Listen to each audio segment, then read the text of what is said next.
Steven, I pushed a button. We're live. Hey, super chill. It's super chill, bro. We're live. We're so live.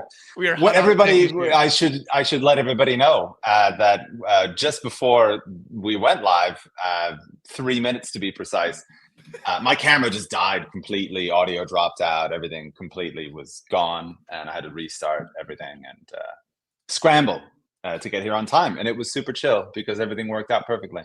You handled it admirably, though. I feel like I've done it so many times. I'm a professional at having my cameras like crap out at the wrong moment. Mm-hmm. I've done my 10,000 hours. You know what I mean? Like I've launched. You know what I'm saying? Wait, was it you that said 10,000 hours positively? I feel like I talked to someone recently and they called 10,000 hours like a whole crock-a-dookie. No, it is. It is nonsense. I mean, it's not nonsense, but I mean, it's a convenient catch-all for what we all know what we're talking about when we say that.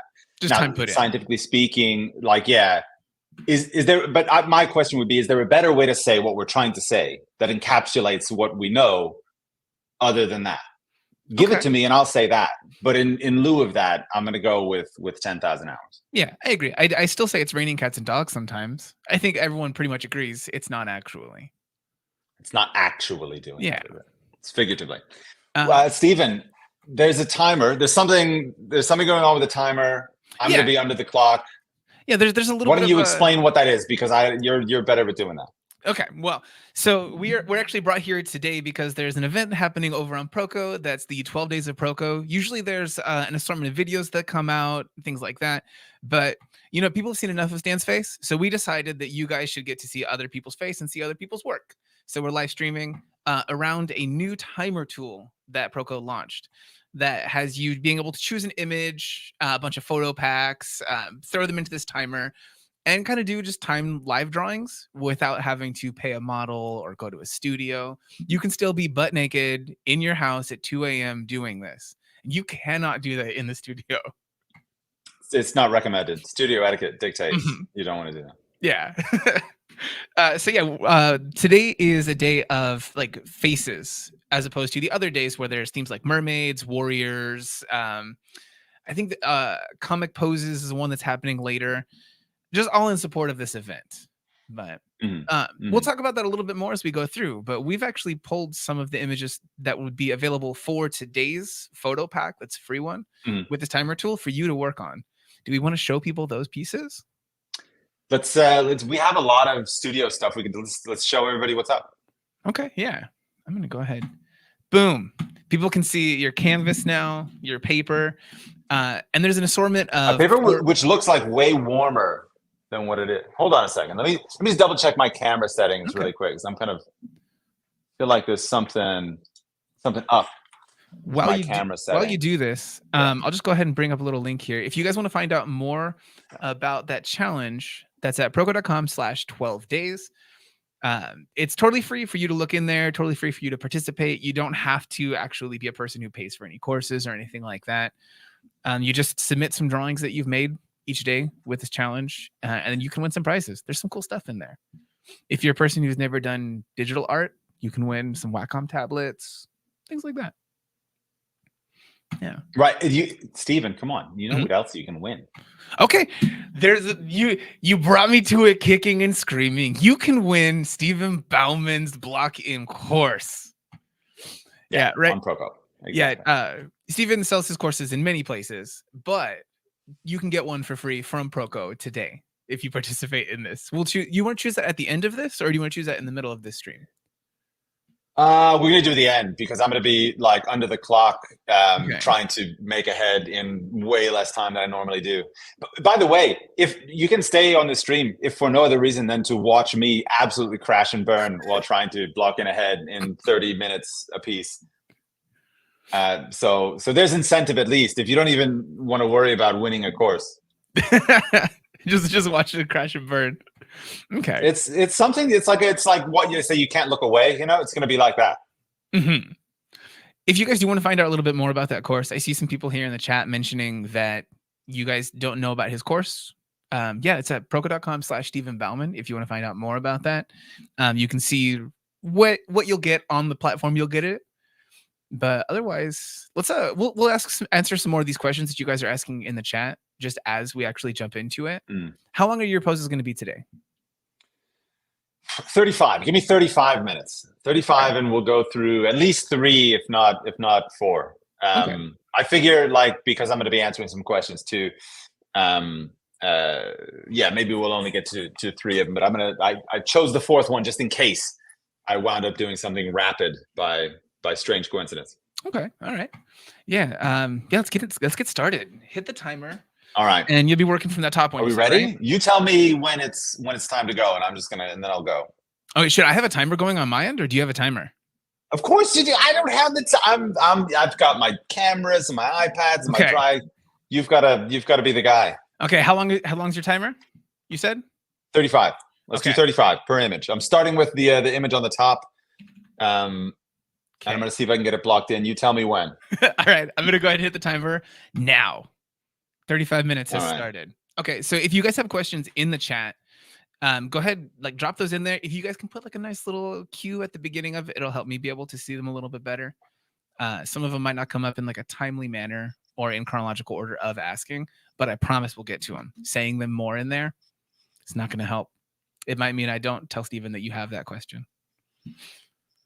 Okay. This is how it works. Right. So I'm not going to be blocking any of these in what I would say is probably a very recognizable style, mostly because the style would be like panicked acceleration. Like, I think that's probably about where I'm going to end up in trying to get ahead on the canvas. Also, I just want to make sure that I have everything actually in the middle of the camera as well. I do appreciate it. Seems like pretty good to me that you guys will be able to see it. But why don't we do some questions from how panicky I am. Yeah, so people they're still kind of like filing in here. They have a couple of basic questions, but do you want to talk about what it is that you are going to be like most worried about, or like why you think you're going to have a panicky style today? I think that I am most worried about what happened. I mean, 30 minutes. I guess you have to also consider like what venue this is, right? So in a live stream. Now, a live stream, you want it to look like something happened or something is happening, perhaps. Mm-hmm. And it's very difficult to do anything that really properly looks like anything within that time frame. So I'm going to be like looking at my drawing, and I think perpetually kind of going, oh, we didn't really get anywhere with that. That's probably what I'll feel like. Also, that I know that there's a timer on and that people are watching exacerbates the challenge of having a timer on in the first place. So yeah, it's just a mixture. It's a combination of very normal, typical things that anybody would feel. Yeah, you're also kind of at the tail end of your day, right? It is true. It's 7 o'clock here in Norway. I just had dinner before we started up the stream. Was it a curry? It was not a curry for once. It was not a curry. No, actually, it was a good old fashioned American hamburger. Okay.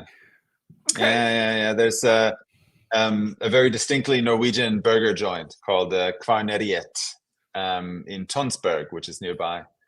Not that anybody will ever wind up there, but it's a great burger. But I'm sure that will also assist in kind of slowing me down.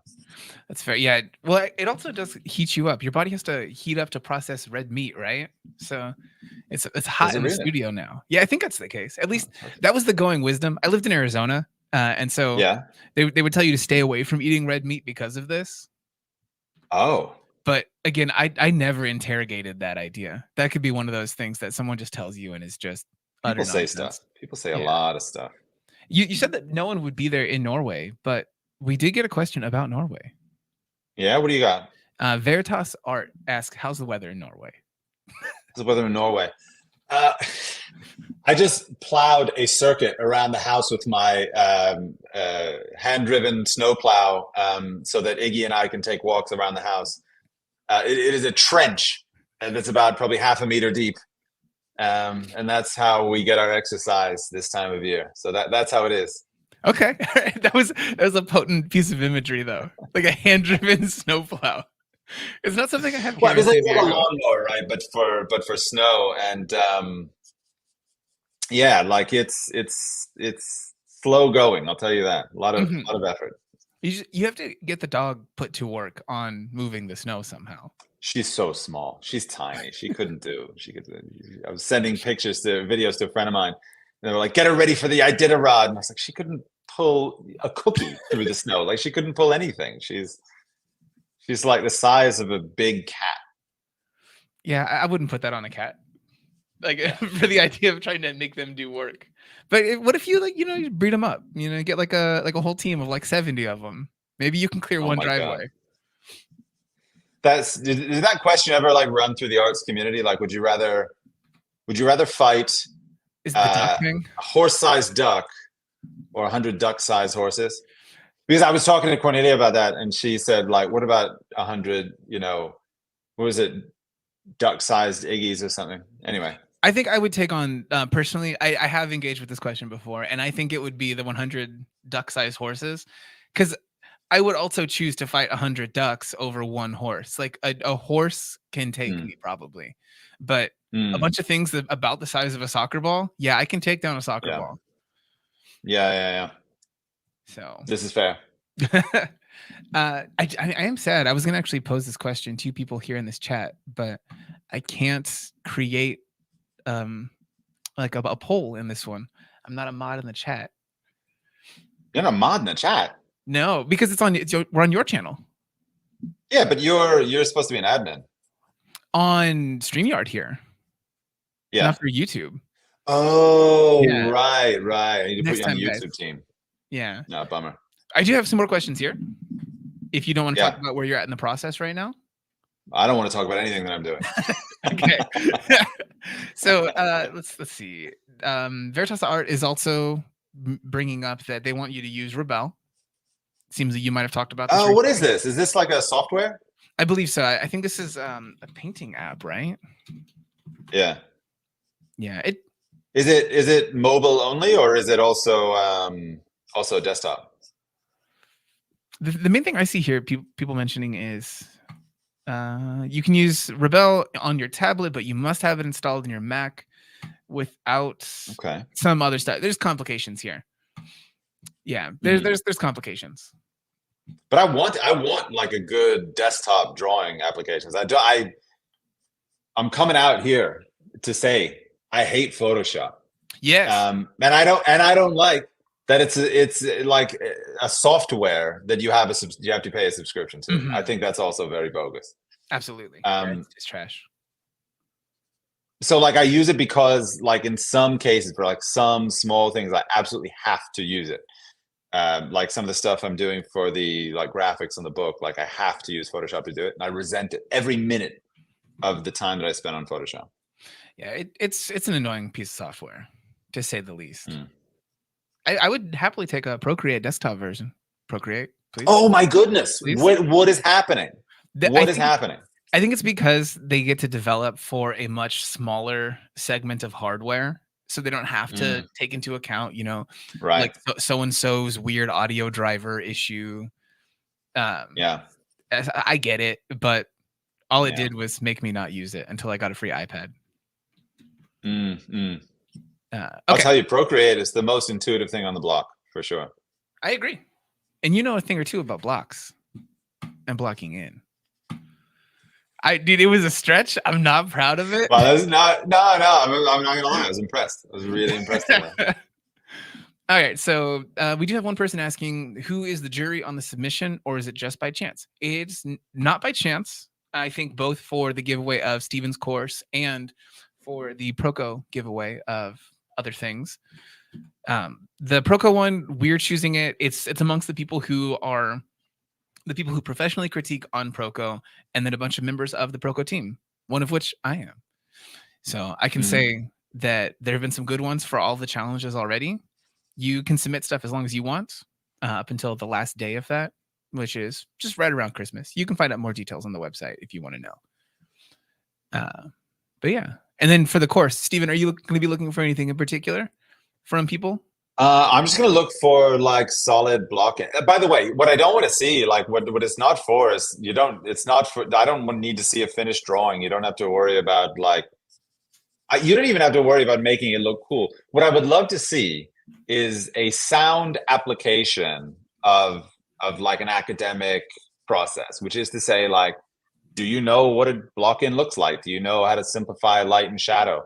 Is your line quality even? Just technical properties that aren't.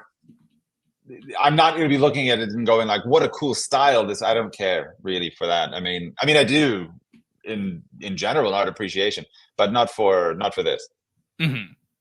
Yeah, you want to see Does that make some sense? fundamentals, some strong I want to fundamentals. see some fundamentals. That's what I want to see. Yeah. Okay, we have other real questions about this. All Veritas right. Art did clarify a little bit about this one. They said that it's a digital painting and drawing app, no subscription, simulates watercolors, oils, acrylics, etc. very naturally. And they said it in capitals, so you can believe them. Very naturally. If there's something out there that does give you, all right, so this is unrelated. And I'm talking about this probably to disassociate myself from how like slowly I'm drawing this portrait. So I can relax. But I had this thought.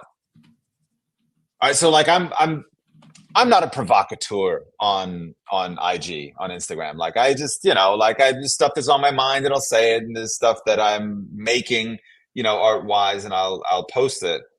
So really, it's not. This is nothing. There's no like super hot take happening here. But it does occur to me every time that I post something that's even like kind of remotely digital. There's this group of people who, for whatever reason, they're very, happy to be vocal about how digital art will never be enough for them. It doesn't feel right. There's no soul in it, or all the stuff that, like. I'm sorry, by the way, if you're out there right now, chicken, What that's are the people? exactly how you feel, and I'm about to, comment unfavorably on that. I guess part of it is it depends upon like where you think the artwork actually is. I think it's in our hands. I think it's in our minds. I think it's in our application to this process. So for me, whether it's digital or something else is totally irrelevant. It's much more important. Like what's the image? What are you showing? What are you revealing? What are you searching for? Absolutely. And I thought, well, I've been, before I started writing this book and got totally sidetracked, I was preparing to do a studio sale, and I thought, it'd be really great because like my analog work, it is what it is, and I don't know if I'll ever think I'll do like really print for that or whatever, because I just think the analog work is the analog work, and like that's what it should be about. So I thought, oh, what if I could do like a digital drawing, and then it would actually be. I could like include that in the studio sale as like a digital artwork, and I thought that would be a really fun idea. Yeah, I don't see why not. I think that there's a big divide between people thinking that digital art tools just kind of like do all the work for you, and then there are people who have actually used the tools. Yeah. And you know that just because something is digital doesn't mean that it does all of the work for you. If anything, it ends up leading to you being a real perfectionist about things, because you suddenly have an undo button. And if you haven't built a style or way of working that has you just push ahead in the style, a person can really become, they can get in their own way. Yeah. You did mention a thing in there that I think you should probably go into a little bit more. You said you're working on a book. Where can people find out more about this? I believe the book is not details, but there's no pre-sale for that book yet, as I understand it. But you have socials that people can follow you on to find out more. Yeah, no, definitely. For sure. Socially. If you're here, you probably already know. But I'm on Instagram, Stephen Bauman Artwork, YouTube, Stephen Bauman Artwork. But apparently, so I made a post and I was kind of mentioning the book the other day on IG, and this guy like in the comments was like, "Oh, I just ordered it," and I was like, I don't know what you mean." But apparently there is already a page where you can pre-order it. What? Don't do it, and I'll tell you why. Because there's going to be like a limited edition like hardcover, but we haven't like decided the numbers on that yet, like how many that's going to be, and and like how that the release of that's going to take place. So like you can technically like go buy it now, but I would say like you're not going to be like there's going to be like other kind of cool stuff that we're going to do alongside it. So Okay. you can if you want to, but I would say just kind of hold back on that. Yeah, they can if they want to work real hard on that, they can go find it, but you're not going to tell them where because it's not the time. Yeah. Okay. Do you think with these hardcovers, you're going to include the sale of a digital piece? Oh no. That'll just be that's a whole other, a whole other sort of whole other thing that I'm going to focus on after the book is out. I just turned in pages 120. Wait a minute. Hold on. Oh. Yeah, 120 through 160.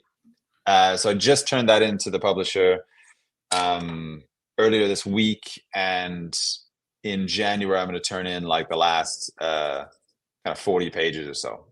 Okay, yeah. So 200-page book.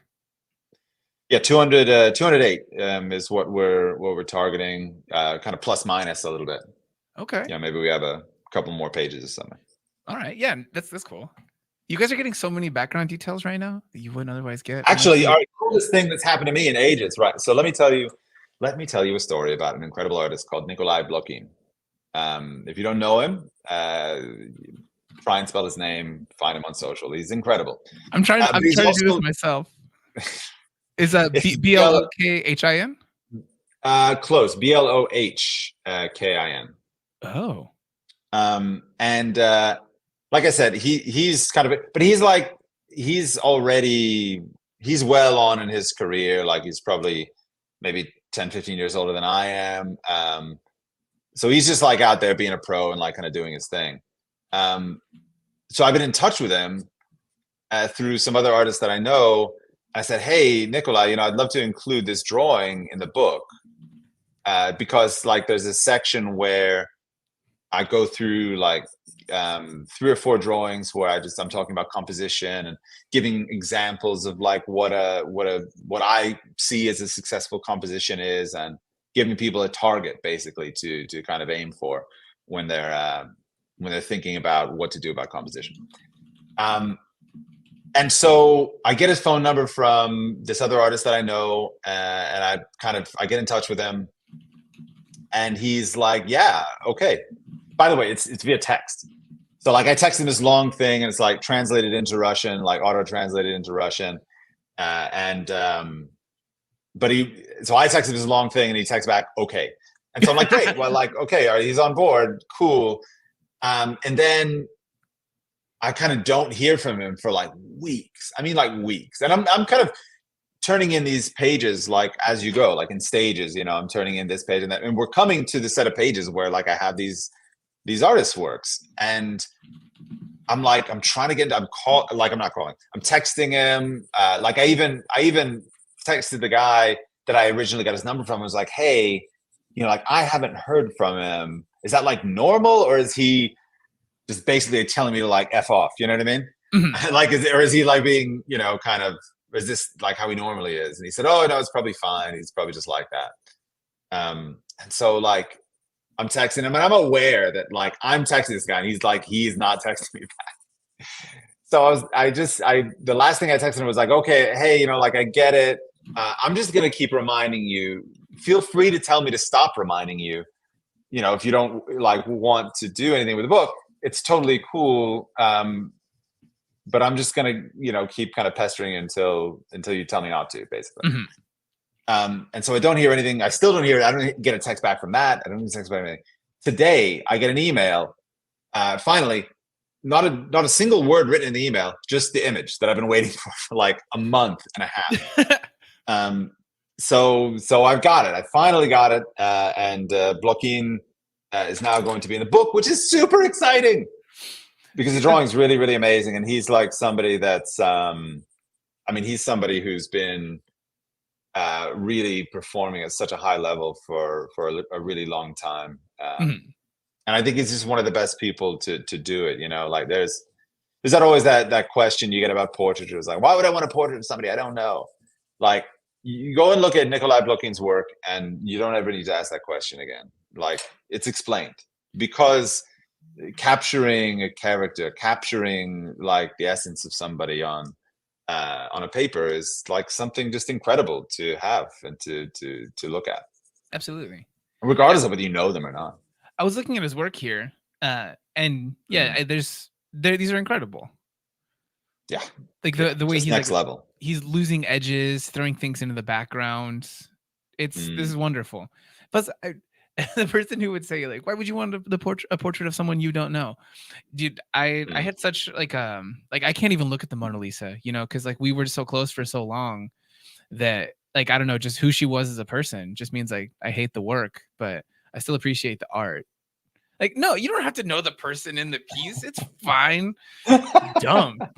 We all appreciate art, but we don't know the people of. Yeah, this is exactly true.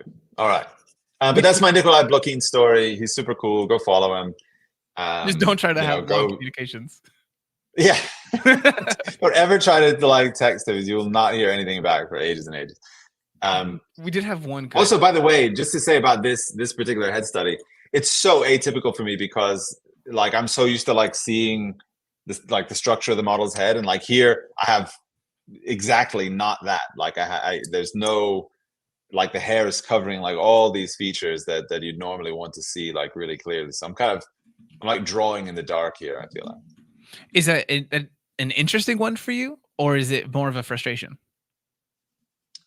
I don't know. Okay. It's you gotta make the drawing more difficult to do, and difficult to do in a faster time frame. But I don't know. It's neither. It's just a thing that's true. Like it's just not gonna look like a typical block-in that I would do. Yeah. For that reason. Is the 35-minute time frame something that you normally work within, or is this a big difference for you? Not ever. I don't do. I haven't done anything in 35 minutes in. I don't even remember. I don't even remember how long. Dinner. Even when I was at school, it was never 35 minutes. That would be like back when I was at like an American university. It's probably the last time. Well, college, not a university. But the last time I did anything that was proposed to be anything in 30 minutes. Interesting. I mean, I feel similarly about this, but not about the 35-minute one, but about like the 5-minute study that's part of the timer. The 5 minutes. I haven't done a 5-minute gesture drawing since I was in school. Like, there's been no reason for me to do something in 5 minutes past like a doodle of my dog. I have a pug, and they're just made of jelly, so it doesn't really matter how you really draw them. Let me ask you, with a pug, I have pug questions. Because when we got a dog, like we thought, okay, well, you know, sure, the dog we're going to get is very energetic. It's a very energetic breed. But like, okay, fine, you know, but every dog is going to do what it does. Every dog barks. Every dog, you know, needs to play or whatever. And then, but I keep coming back to, does a pug need to? Like, does a pug need to play? Like, what kind of fitness levels are we talking about with a pug? So ours, he's real rambunctious. He's got this like barrel chest. I can't speak for all pugs because he's apparently what's called a retromop, which is like a genetic throwback for pugs. Okay. But yeah, he's a super energetic, hyper guy. He doesn't scream like some pugs do, and I appreciate him very much for that. But as far as running around, yeah, some of them they just wail. Wow. Which would have put me. Are you a swearing on stream kind of person? You know, listen, if I thought it wouldn't alienate a certain part of my audience or the prospective YouTube audience, then I would. But I feel like it's like on social media, I'm super cautious because I'll tell you one reason. Back when I was like first on Patreon, like in the first year or so, like I've been teaching figure drawing for like a long time. I mean, that was primarily what I taught at the academy. I taught anatomy for, obviously, you know, for the whole human figure for years. So much background in it. And I thought, okay, well, I'll just do some of that on my Patreon. And then I obviously I did that. I did one lesson on it, and I was kind of posting about everything on social media because that's what you do. And I went through this period where, dun dun dun, I think I was shadow banned. I genuinely think that I was. My account was totally stagnated. If you looked at the statistics, like it was really like I wouldn't even come up in searches of my own name, like that kind of weird stuff. And I mean, Instagram is, so opaque. I never got like an explanation as to why. So I've just kind of sort of operated under the assumption that it was something to do with, a drawing of a half naked guy. Some accounts seem to get away with this just fine. They have nudes everywhere and everything's fine. But I don't know. So it's just the work was so realistic, so it just came off. It was not that. It wasn't. It was an okay drawing. I mean, anyway, the point is, I don't do anything risky on social media ever since then. It's like I'm totally risk averse. So cursing on a stream, I feel like it's not a big deal. Like, who cares? But I don't know. Maybe somebody does. Yeah. Okay. Well, just to be safe, pug screaming would have thrown me right the heck off. Like I wouldn't have gotten a pug or anything if I didn't basically marry into the ownership of one. So okay. But yeah, they're fantastic. I love our pugs so very much. Like we were talking about it last night, and it's if any of our other dogs die, it's like, yeah, like we don't really need to like keep the ashes. What? If we don't really need to keep the ashes of them or anything. They're fantastic. We love them so very much.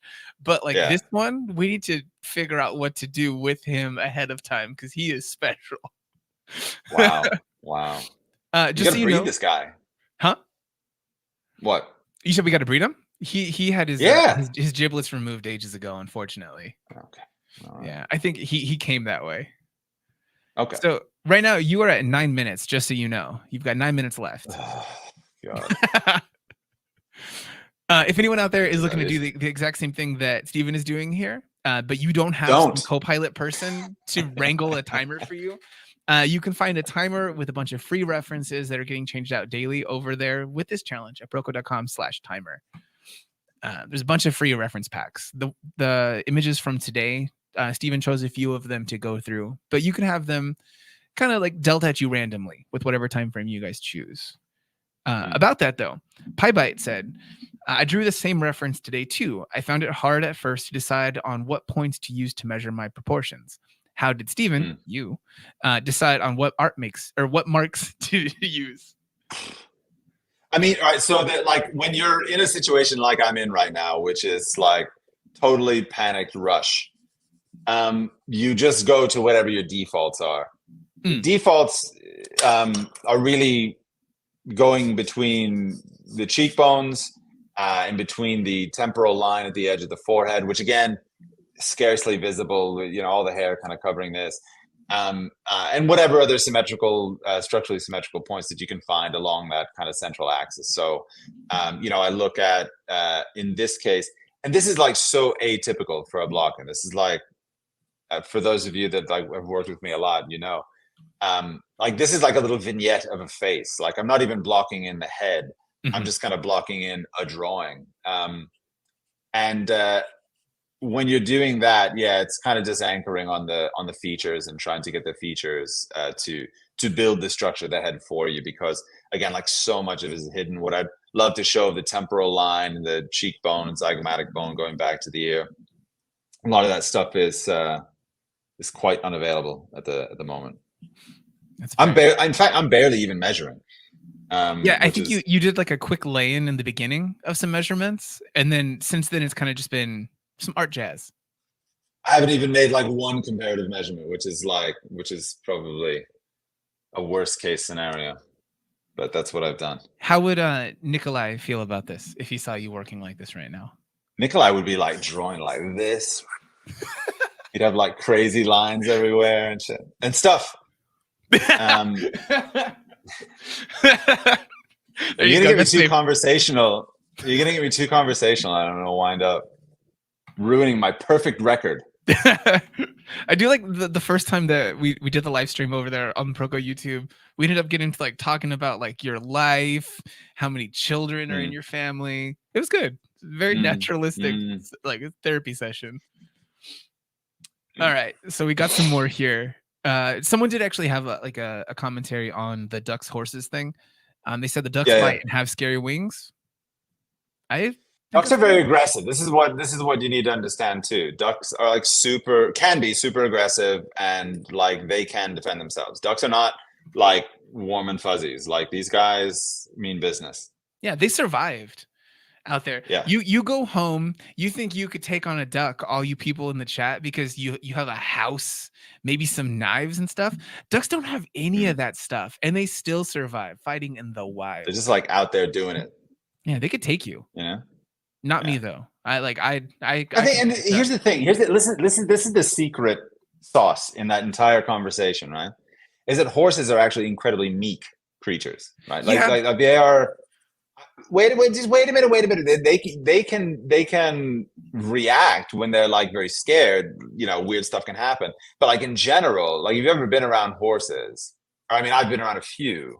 I remember once I was like walking. I live in this neighborhood in Sweden where we were near like the kind of countryside a bit. So there was like a place to train horses around there. So every now and again through the neighborhood, you'd find somebody like just walking with their horse. And this woman's walking with her horse.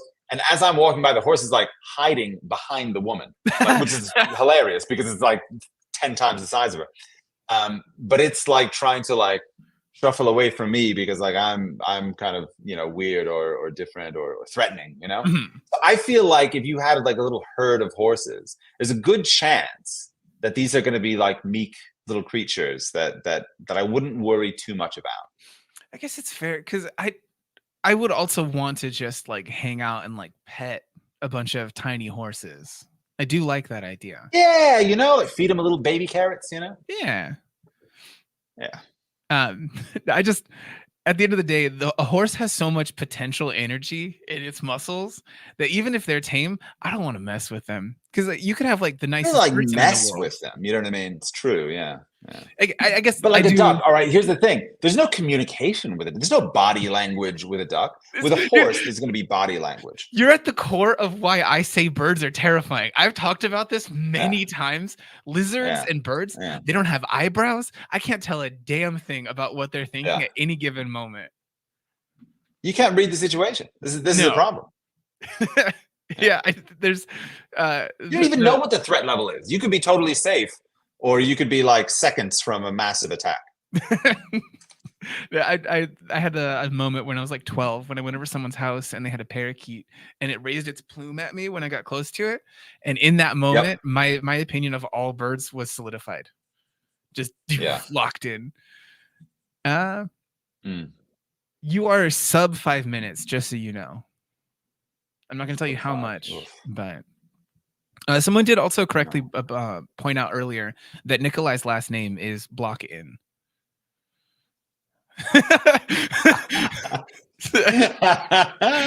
I just want to give them credit for that one. You guys did magnificently. Thank you. Yeah, no, that's class. That is classy. Well done. Can we give that person a course just for that? Can we do that? I'm not kidding. I'm not kidding. There was a little. That's the kind of energy I want people bringing to these live streams, Steve. This is my point. This is good. This is good for us to point this out now, so we get to know. I had this entire. Get on the phone with John and make sure that person gets a course. Let me bring this one up. I'm gonna go back through here. I'm gonna give you a question to answer as I search. Mm-hmm. How did you develop your blocking in style? Wow, it was just a lot of years. Well, all right, so it's a process of optimization, right? So when I first studied, I first went to school, I was taught, and if you're familiar with my courses, this will be clear, but I was taught the visual style of blocking in. So basically, you're worried about the flat two-dimensional shapes of light and shadow and how they hit your retina. So what is the actual impression that you receive when you're looking at your subject? And I worked that way for years, and I feel as if I took that to the place where it could be taken. Like I got about as good at that as you could get at that. But I realized that there were these limitations that I kept hitting. And I think what led me to understand those really well, obviously, was like looking at other people's artwork, like looking at, for instance, Nikolai Blin's work. There were things that he was doing, connections he was making that just were a little bit of a mystery to me that I couldn't fathom really. Mhm. And usually when you see that, that's evidence that there is a philosophy, there is a thought process taking place that you can learn from. And so I started learning more about structural drawing, and then I started learning, I started sculpting and started to learn more about form, and all these things. Like when you pick up new skills, they kind of start to add on to your previous skills, right? To the other stuff that you already knew. Um, and I developed this kind of structural approach for a long time. Then, um, because I loved optimization, I thought about, well, it's not that I think the visual approach is a bad approach. Like, it's chosen by this school for a good reason, like because it gets results quite rapidly. It gets you up to a certain level pretty Oh, rapid. Steven, that's a Um, timer. good God. This is where we arrived in 35 minutes. Yeah, How are you guys and feeling girls, I about it? hope that you don't follow my example and you do a good job of your block in. And we're gonna get on. We got to get on to the next one, right? Absolutely. Yeah. Right now we are 41 minutes into this stream. We took our time getting into the beginning of Ugh. it. Yeah, we did. We did. So, All right. all right. You're onto the straight on face. Yeah. Is that one a bit boring? Do we want to do like maybe we should save that one for last? Maybe Okay, that sure. guy's boring. Maybe I'll do Yeah. this bearded guy. We'll skip him for now, and we'll leave it to the chat to say if they really want to see that one next in here, just so we can create some engagement. Please help us, guys. But yeah, otherwise we'll move on to the guy with the fancy collar. All right. So, all right. So at least I can. All right. So I can see this guy's head. So I'm going to try and block in like the entire thing. I'm also not going to. I'm not going to. It's going to be a mess, but it's going to work. So don't be. Don't do exactly what I do, but at the same time, understand that this is a really messy version of what I would take my time to do when I'm teaching. Also, by the way, it brings up the interesting point that, like, especially I've noticed, I've been, drawing as a teacher for a lot of years. And there's like a way that you draw when you're drawing as a demonstration of a concept rather than like just to draw. So when I'm just trying to get my job done as quickly and efficiently as like possible, my drawings look a lot more like this than they do, like the highly controlled and totally explained and explainable drawings that I make in my drawing courses. If that makes sense. Yeah, one of the things that actually came up when we were first putting together the idea for this whole challenge for 12 days was that a lot of times people really tend to focus on this idea of taking a piece all the way to the finish line, even though a lot of artists could really benefit from kind of paring back, reassess what are your basics, what are your fundamentals that you first block in.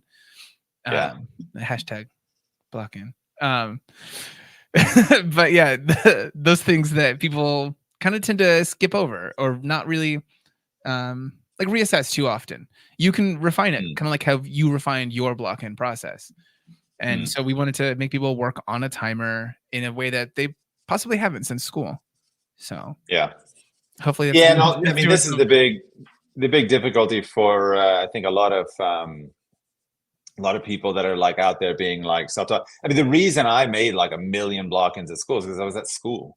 If you are not, then there's chances are there's nobody, once when you're having your cup of coffee in the morning or whatever, your echinacea tea, whatever it is you drink in the morning, there's nobody there like over your shoulder going, hey, you're gonna like get to the model room and do your next set of drawings, right?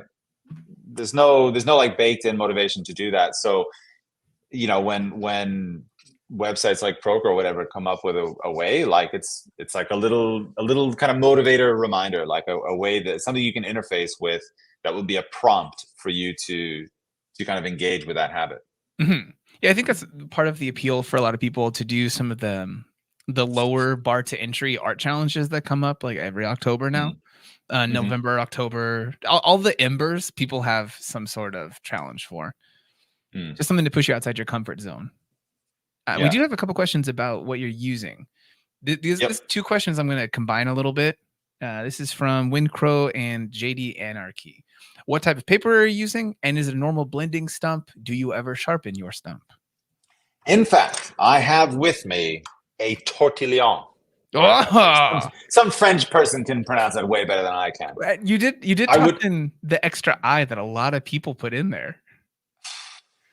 Yeah, because it's like a fear of not pronouncing the L's, so you like over enunciate.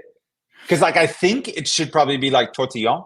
Yeah, like that. No, I think. But then I'm not French, so I don't know. I don't know like the truth of that.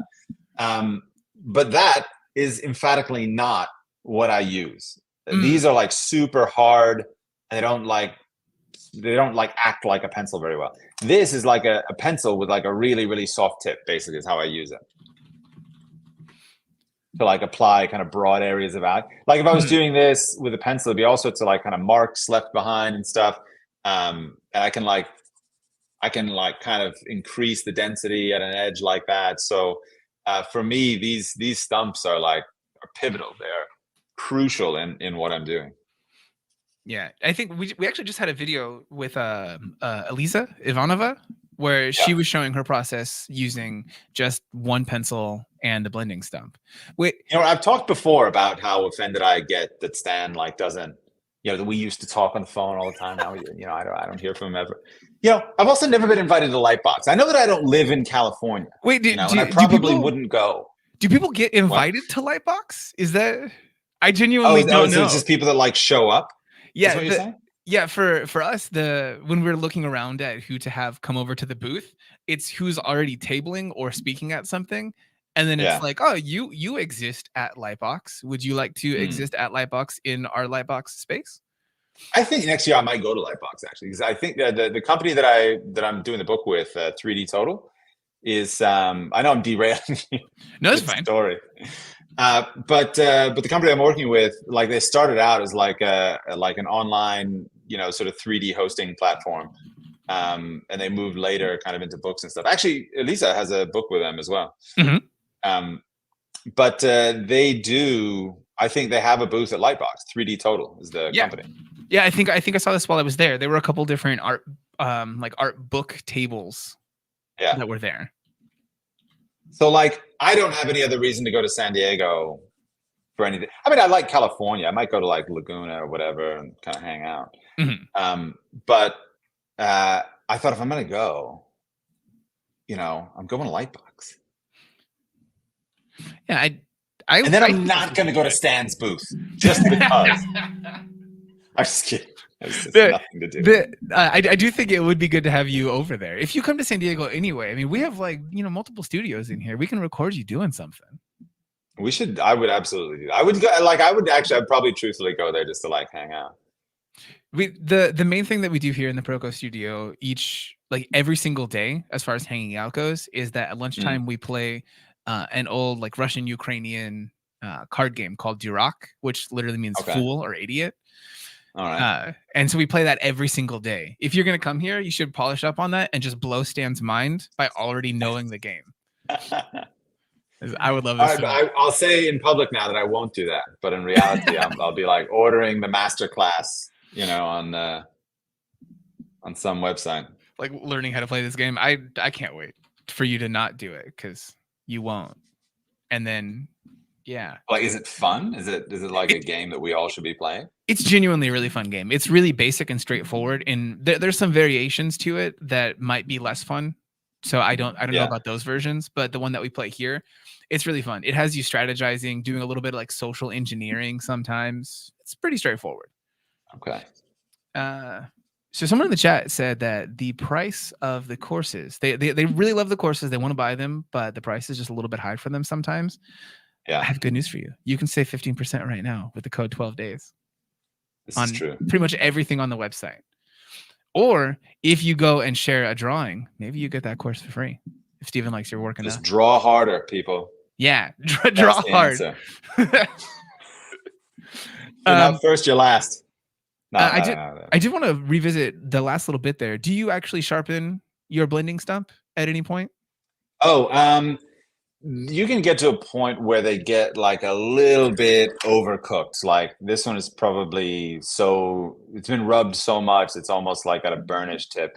You can rub it on some sandpaper like that, and it'll be kind of revitalized a little bit. Mm, So not like sharpen it, not exactly sharpen it, but I will kind of modify it a little bit. yeah. Wait, and just for every single person who's going to ask this question, what's that highlighter yellow eraser you've got there? That is a mono zero eraser from Tumbo, and I cannot live without it. Okay. I'm going to go ahead and type those things here. Tombo, there you go. If anyone wants to type those things in to Amazon or whatever online storefront of your choosing is, go for it. All right, so there's some more. Someone was asking, when are you bringing back the What We Love About Masters series? Ooh. I always thought that was a good one, man. I always thought that was like a cool thing to do. But it's like the production value is a lot, and it's kind of, I don't know. I'm not saying it's not coming. I love the idea, and if I find the right way to, or actually, this is something fun to talk about. All right. So, what happens when you get really, really deep into a really long-winded and complicated project that requires you to be an expert in things that you are maybe not much better than replacement level at? Is you start fantasizing about what you're going to do next once that project is done. I see. So the book has driven me to near madness, which will be the subject of eventually a mental health focused live stream that I'll do on my YouTube channel, just because I want to talk about it now. Now that you've become an expert on that one, you're better than replacement level at that one. At getting therapy. No, I'm a novice at getting, but I am in therapy now, and it's literally because of it's because of a workload. Like just because I'm writing a book doesn't mean like I'm not also doing all the other stuff that I already do. Like none of that stuff could stop. And I remember actually my video editor Elijah said to me, like, just jokingly, "Oh, I wonder if you finally bit off more than you could chew." And I was like, funny. And then you get on with the project, and then like whatever, 3 months later you're having like a panic attack. But what was I gonna say? You were saying something that was interesting to talk about. Yeah. Oh, yeah. Right. So I'm fantasizing about what I'm going to do. Right. So there's two plans that I have. The first plan is that I'm going to take a year, and I'm actually going to focus on my art career, because in the cut and thrust of the pandemic and running a website and doing all the other sort of million things that I do, you kind of lose some of the time to focus exclusively, not just on making. I'm drawing all the time and whatever, but there's drawing, which for me is the kind of academic pursuit. Not that I don't make artistic drawings, but that it's most of the drawing I do is like this, except good, because I don't have a timer. So you need like really like a budget of time to really spend and focus on developing artistic concepts. I don't think that they arrive just because you show up in front of your canvas like, oh, I painted today, so it's art.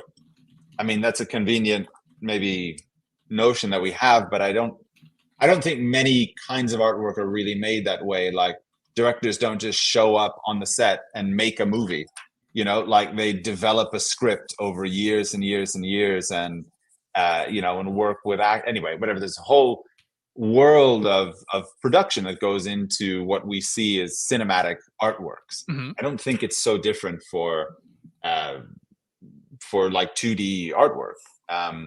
There's some artists whose work I look at and really love, like Ruprecht von Kaufmann, the German artist, and I just think it's like every artwork he makes, he just knocks it out of the park, and it's really like mind-blowing stuff. And and he doesn't take it lightly. He takes time, and he develops these ideas. He crafts them and hones them, much like you would craft or hone a drawing or a design. So I'm going to take a year and do that. But I had this other idea. That I think is really, really cool, right? And that's what I want to tell you about.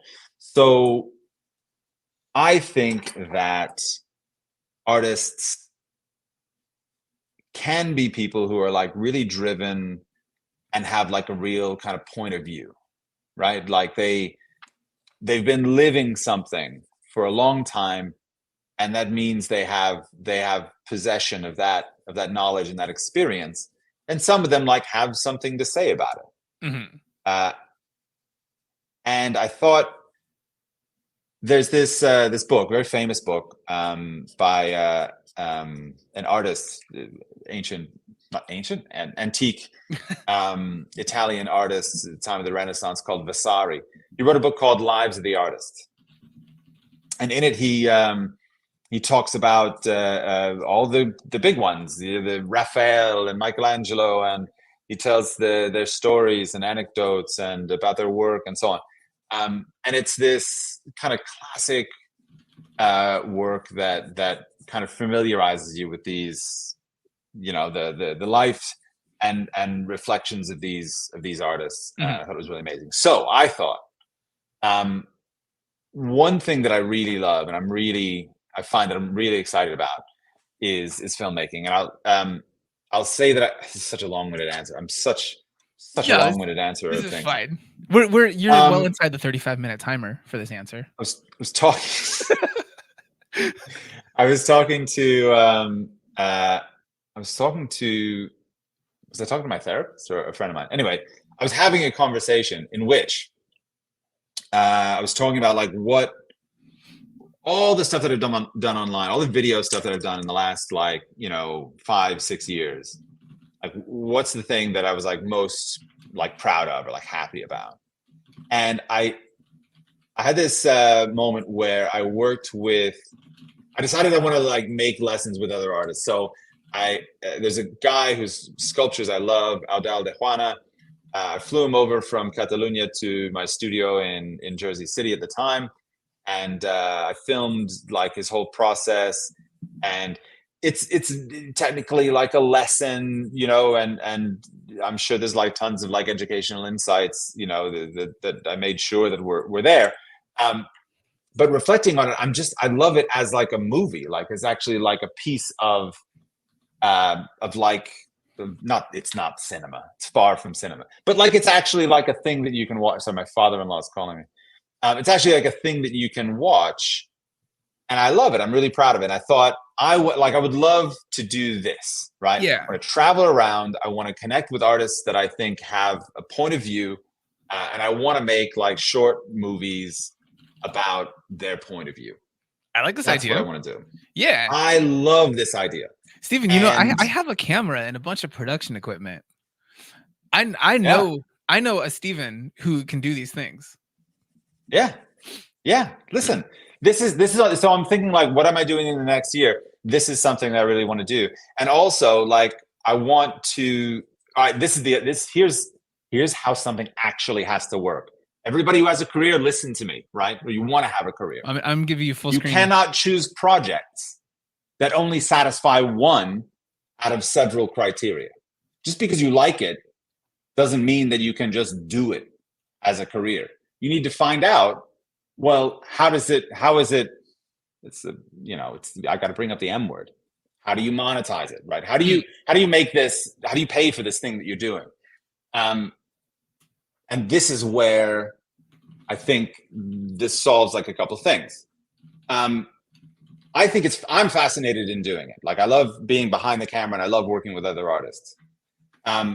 Where I think it can connect with an audience, specifically my Patreon audience, is that there is nothing out there that illustrates in a clear way all of the different paths that artist's career takes. Mm-hmm. Now, if you asked me 10 years ago, Steven, what are you doing? Or what is your career going to be?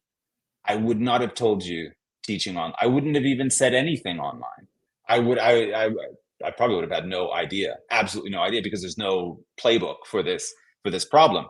Um, but there are artists out there, tons of them that I know, that have made careers for themselves, that have etched out a career, and actually have the experience to tell other people how they came to that conclusion.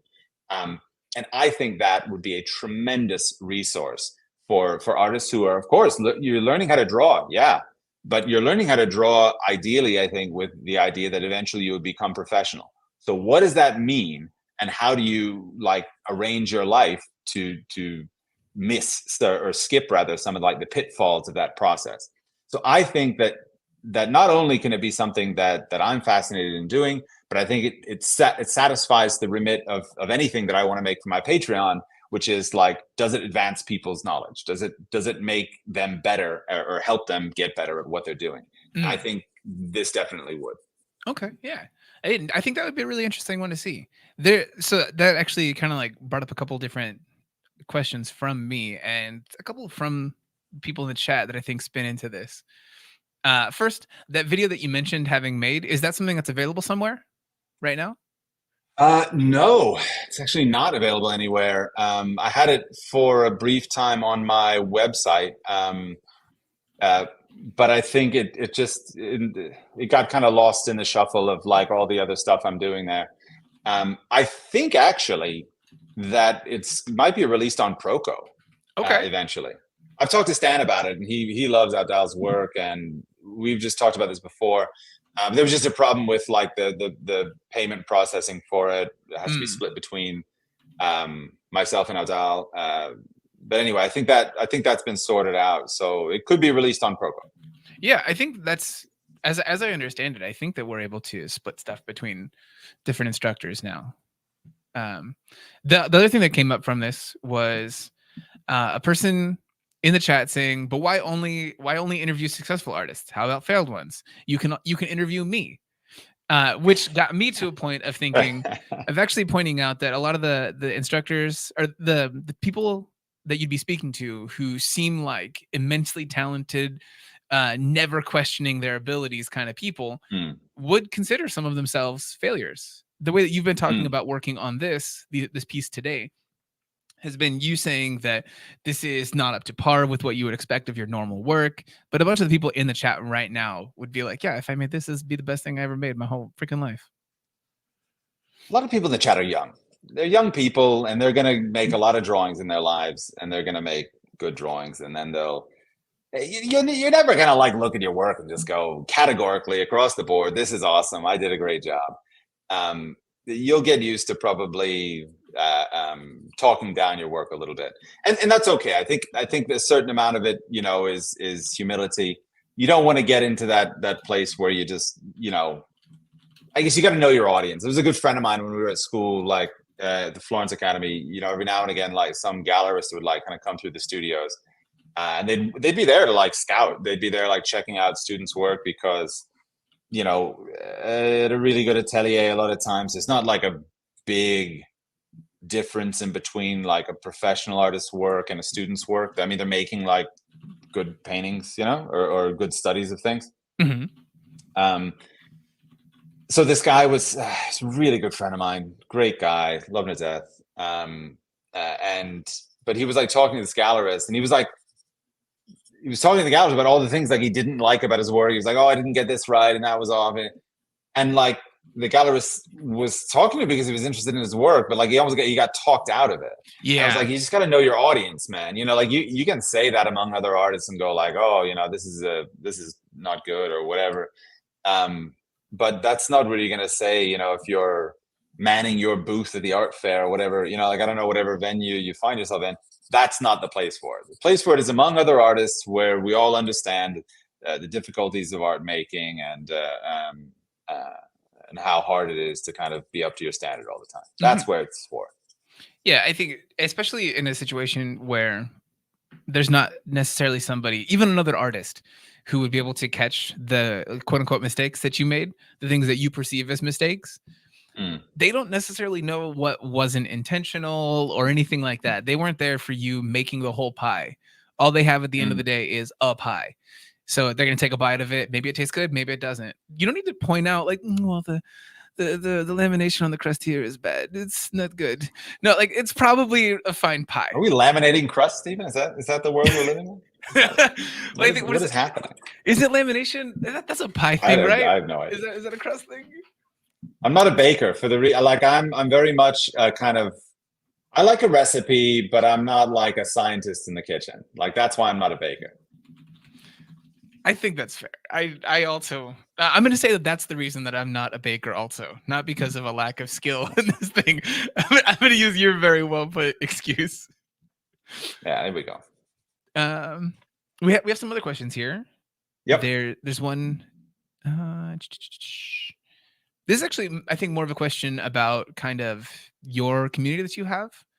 Like a bit of a comment. They say, this is from Isabel saying, sometimes I think of giving up because I'm 30 already. I'm so stupid. But thanks to you all, I've learned to ignore that. Oh, yeah. 30, forget about it. You're fine. 30's no big deal. I was 24 when I properly started to learn to draw. And then of course there's kids that were like, 17, 18, like that were going to the academy. And you could think the same that oh, it's like, it's too, I mean, for somebody at some point, it's always too late. I mean, there's never like a perfect time unless we'd been like apprentice as a 6-year-old, like you would be in Rembrandt's time or something. But none of us had that. You just kind of come to it when you come to it. And I think, if you set goals for yourself and you kind of know what you're looking for, I think it can actually be an advantage to be a bit older. Like I would say I was a bit immature at 24, starting out, and not really knowing, maybe, I don't think I knew well how to learn things.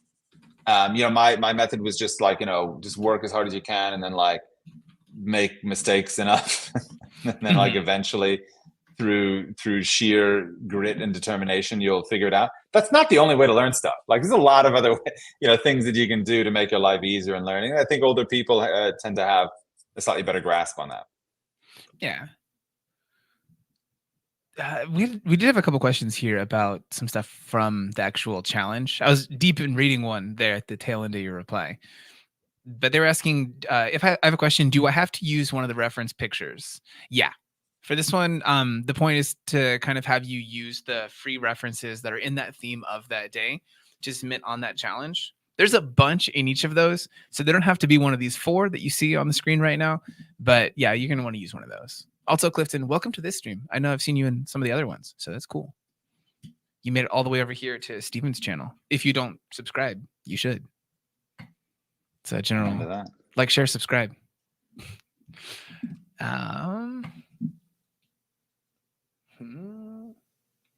Okay, RF, you might actually have like a specific answer for this that I don't normally get to hear on Proko. Then they're asking, can you survive as a gallery artist today? Yeah, totally. Because I think you're doing... There's no reason you can. I mean, you just have to, there's this is one of the kind of career path issues. Is that how do you actually accomplish that? That's the question. Anything that you're going to do, you need to figure out how to make sacrifices in the right places. And I think that in general, understanding what your work is, understanding like what kind of work you make and what that means vis-a-vis marketing, like how you're going to need to do it to survive, is a complex equation. It's one of the things I'd love to hear, some of the more successful gallery artists that I know talk about how that's factored into like their own work, right? Like one of the things you have to understand is if you're going to be a successful gallery artist, you have to be consistent. Now, what do artists love more than anything else? Research and development. Well, when you're all R&D, production suffers, and you really have to square that circle quite efficiently if you're going to be a successful gallery artist. So I would think that it goes down through every level of what you do that you need to take a consideration for what kind of career it is that you intend to have. I would say, if anything, my opinion would be that being the successful gallery artist is probably the most difficult slash is it necessary anymore version of the career that you can shoot for. Okay. I say that because of course, there was a paradigm shift in terms of artists being in contact with their community and their client base. That changes everything. I mean, bottom line is a gallery exists, justifies their commission by being in between you and the people that collect your work. Absolutely. If you knew the people that collected your work, and they enjoyed knowing you, there wouldn't really be a reason for a gallerist to be there. You would just make your work, make it available to the people who love it, and then you would keep 100% of your revenue, which, when you think about revenue sharing and what share you would like, you'd like all of it, obviously. Yeah, I think that's an important thing to keep in mind when you consider a gallery space. That's their job, is to be an intermediary. Yeah, I'm not a big. I've worked with some galleries over the years, and you have a bit of success here, a bit of success there. The overwhelming feeling that I had, I don't want to say at the end of it, I actually still work with a couple of galleries, but the overwhelming feeling that I have about them in general, though, is that you're kind of waiting on them to make something happen, and that, to me, is not a satisfactory career position to be in. You move a little bit faster. I want to be responsible. What's that? You feel that it doesn't necessarily move as quickly, or is it just the control that you want to have? Control, but also vested interest. They might have 20 artists, they might have 30 artists, in their gallery. Where are you on that list of the people that are on their mind? Yeah, I don't know. You might not be at all. Yeah, and especially if they've already sold a good chunk of your work, they're incentivized to maybe build a new artist. Yeah. So anyway, there's a lot of considerations there. Unless you have a really good relationship with your gallerist, which it is possible to do, I would say you'd be better off doing it yourself. Mm-hmm. Which there is, by the way. There's a whole lot to be said about how to become effective at social media. Mm-hmm. But that's another conversation. It's a different live stream. I do want to let you know you are sub 10 minutes. You know what? Why did I choose the guy with a beard? I hate drawing guys with beards. As we're both people here with facial hair. I know. This is stupid to draw. No, but I just, the thing is, it hides half the face, Is it that you don't enjoy having to try to refine that mass and make it a worthwhile piece of the piece? Or what is it that? No, it's more that it just hides the structure of the head. So all the structure of the lower half of the face, from cheekbones, is just gone. All the stuff that you do to all the planes that you build up to center the corners of the mouth and get everything to kind of work where it's supposed to. It's just gone. You got nothing. Does that change at all if you're drawing someone who has like a pristinely shaped beard that is its own interesting shape? I mean, it depends upon how thin the beard is, but no, sure, right. Okay, fine. Let's take the grateful approach and talk about all the good things. Beards have form, and form has structure, so it's possible to have structure in the design of a beard. However, every beard structure is going to be totally unique to that individual beard, and therefore, a lot of the accountable universal stuff that you rely upon in portraiture is just kind of absent. Mm-hmm. I do want to make sure and get this one in here because I think you'll love hearing this. I don't know how old Steven is, but hearing he started drawing at 24 when he looks like he could be 24 is wild. I was drawing while listening to the stream and had to pause the timer to look at it. Soaring. I really appreciate that. Yeah, I just want to make sure and get that one in there. Thank you so much, Vanessa, for that one. Yeah. And they didn't tack on an emoji or anything. They were sincere about this. That's cool. The person earlier who had done the fantastic pun had a question about blocking. The new owner of a free block-in course is who we're going to refer to them as. Yeah. So, All right. new owner of the block-in course from Stephen Bauman, Love Bierstrom. Bistrom? Bistrom? Yeah. Where did Stephen get his way of speaking? It's incredibly articulate and a little old-fashioned in places. Do you think that the way that you talk is formed by anything in particular? Yeah. Yeah. No. So Like the I mean, yes, part. I like the like he's incredibly articulate, and then go yeah yeah. No, I feel like I'm like, yeah, of course I am. No, no, it's not that. It's I was yang that I know that I have a very particular sound. And there's a couple of reasons for that. One, I'll say uh, I'm somebody who's always kind of like picked up accents wherever I've gone. Mm, If not necessarily like a tremendous amount of the language, definitely the various accents. I've been living in Europe since 2004, first in Italy, then in Sweden, and also teaching at an international school where most of my students, maybe let's say not most, but for a large portion of the students, English was their second language. So mm. I would work a lot on not kind of mumbling and kind of slurring and like in generally like speaking sloppily. Uh, then you kind of fixate on that a little bit. You kind of probably think about that a little bit too much. But also, I would say it's a function of I was really into kind of books and reading when I was young, and it was all for whatever I don't know why it was always around like the classics. You're reading Poe and Hemingway and Steinbeck and Ayn Rand and all these authors, and they have this really great way of kind of articulating themselves in these books, and so you pick up your vocabulary broadens a bit, and then you want to use that vocabulary, and a lot of times, for 50-cent words, you don't want to kind of slur through them. So I guess some like because I have a way of I kind of really enunciate a lot when I Mm. speak. And I would say that it probably has to do with that. If I have to kind of like reverse engineer why do I do that, I think that's why I do that. Okay, this makes sense.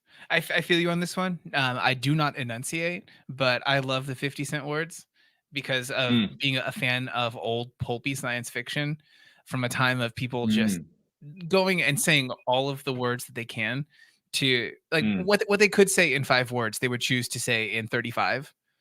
mm. And I think it's born of that page count kind of Did you science like fiction stuff. Bradbury? I Ray do very Bradbury? much. Yeah, not all, Yeah, not all, but yeah. there's some that I Did think you? All that right, wait, right, validate. right. Oh, um, did you read? Oh wow! Now it's gonna actually. I'm gonna. Oh, I lost the title of the book. Oh Which my goodness! It's an early Ray Bradbury book, and it's like he's a what's the word? Like it's not autobiographical, but like he's like essentially a character in it. Like the character in it is a writer. It takes place on kind of like old Venice Beach, California. Um, no, I don't know this book. Murder is a lonely business. No, I can't say I know this one. Should I be Oh writing this man, if down you or have should I be not read avoiding it? Murder is a Lonely Business and you like in any way Ray Bradbury, Okay, this is the best. Oh, it's the okay. best. See, absolutely. I envy you that you haven't read it yet. It looks like death is a lonely business. Death is a Lonely Business. Death is a Yeah, Lonely Business. Sorry. yeah. No, I'll have to like chuck this one to the queue. Yeah, Mm, mm. I had taken so uh I don't know if I should tell you this, but the timer did end.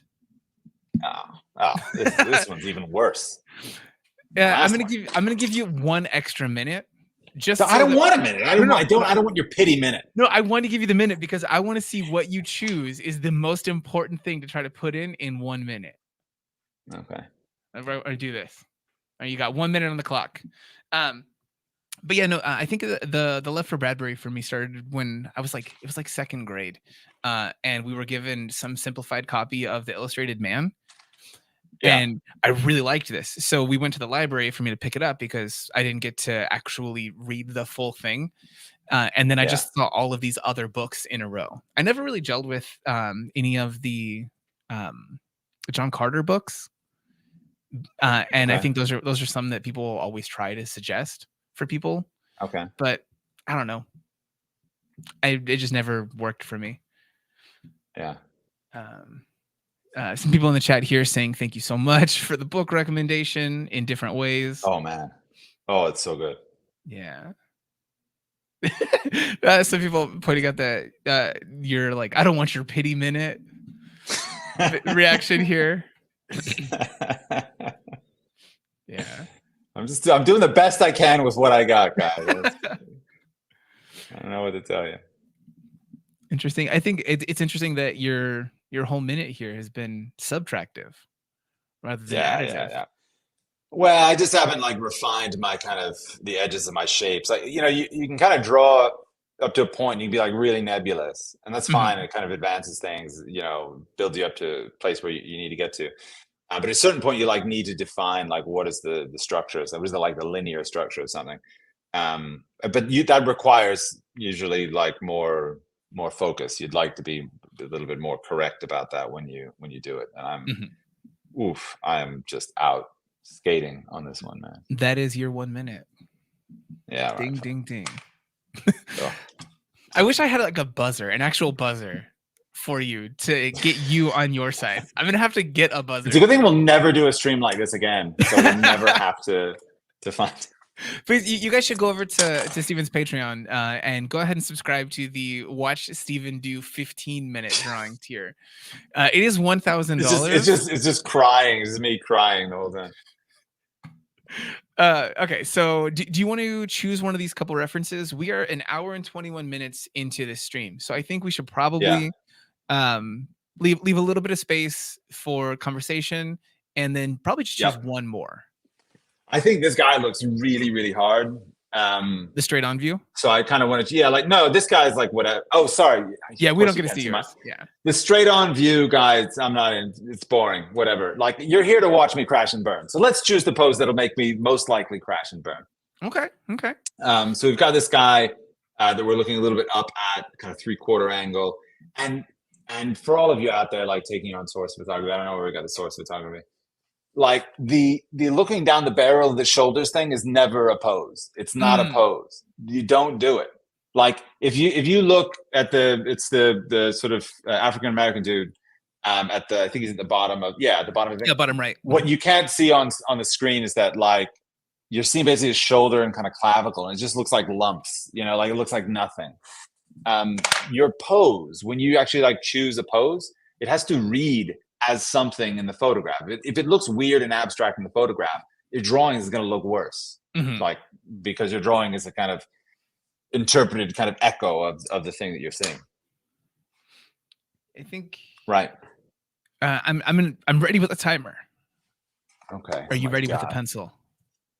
Ready is debatable, but I'm here. I'm here to work. I'm going to go ahead and start it. All right. It has started. Keeping in line with the tool conversation, what are you using kind of thing? What was the drink that you just took a sip of? This is a very rare occasion, but I have a Coke with 0 sugar. Oh, yeah. Zero. Well, I'll tell you, it's a whole dietary shift because I'm not gonna bore anybody with that. That's not gonna happen. No, this is great. I have a low carb diet, and I do that partially because of energy levels. Because carbohydrates are a kind of sugar that basically your body burns really, really fast.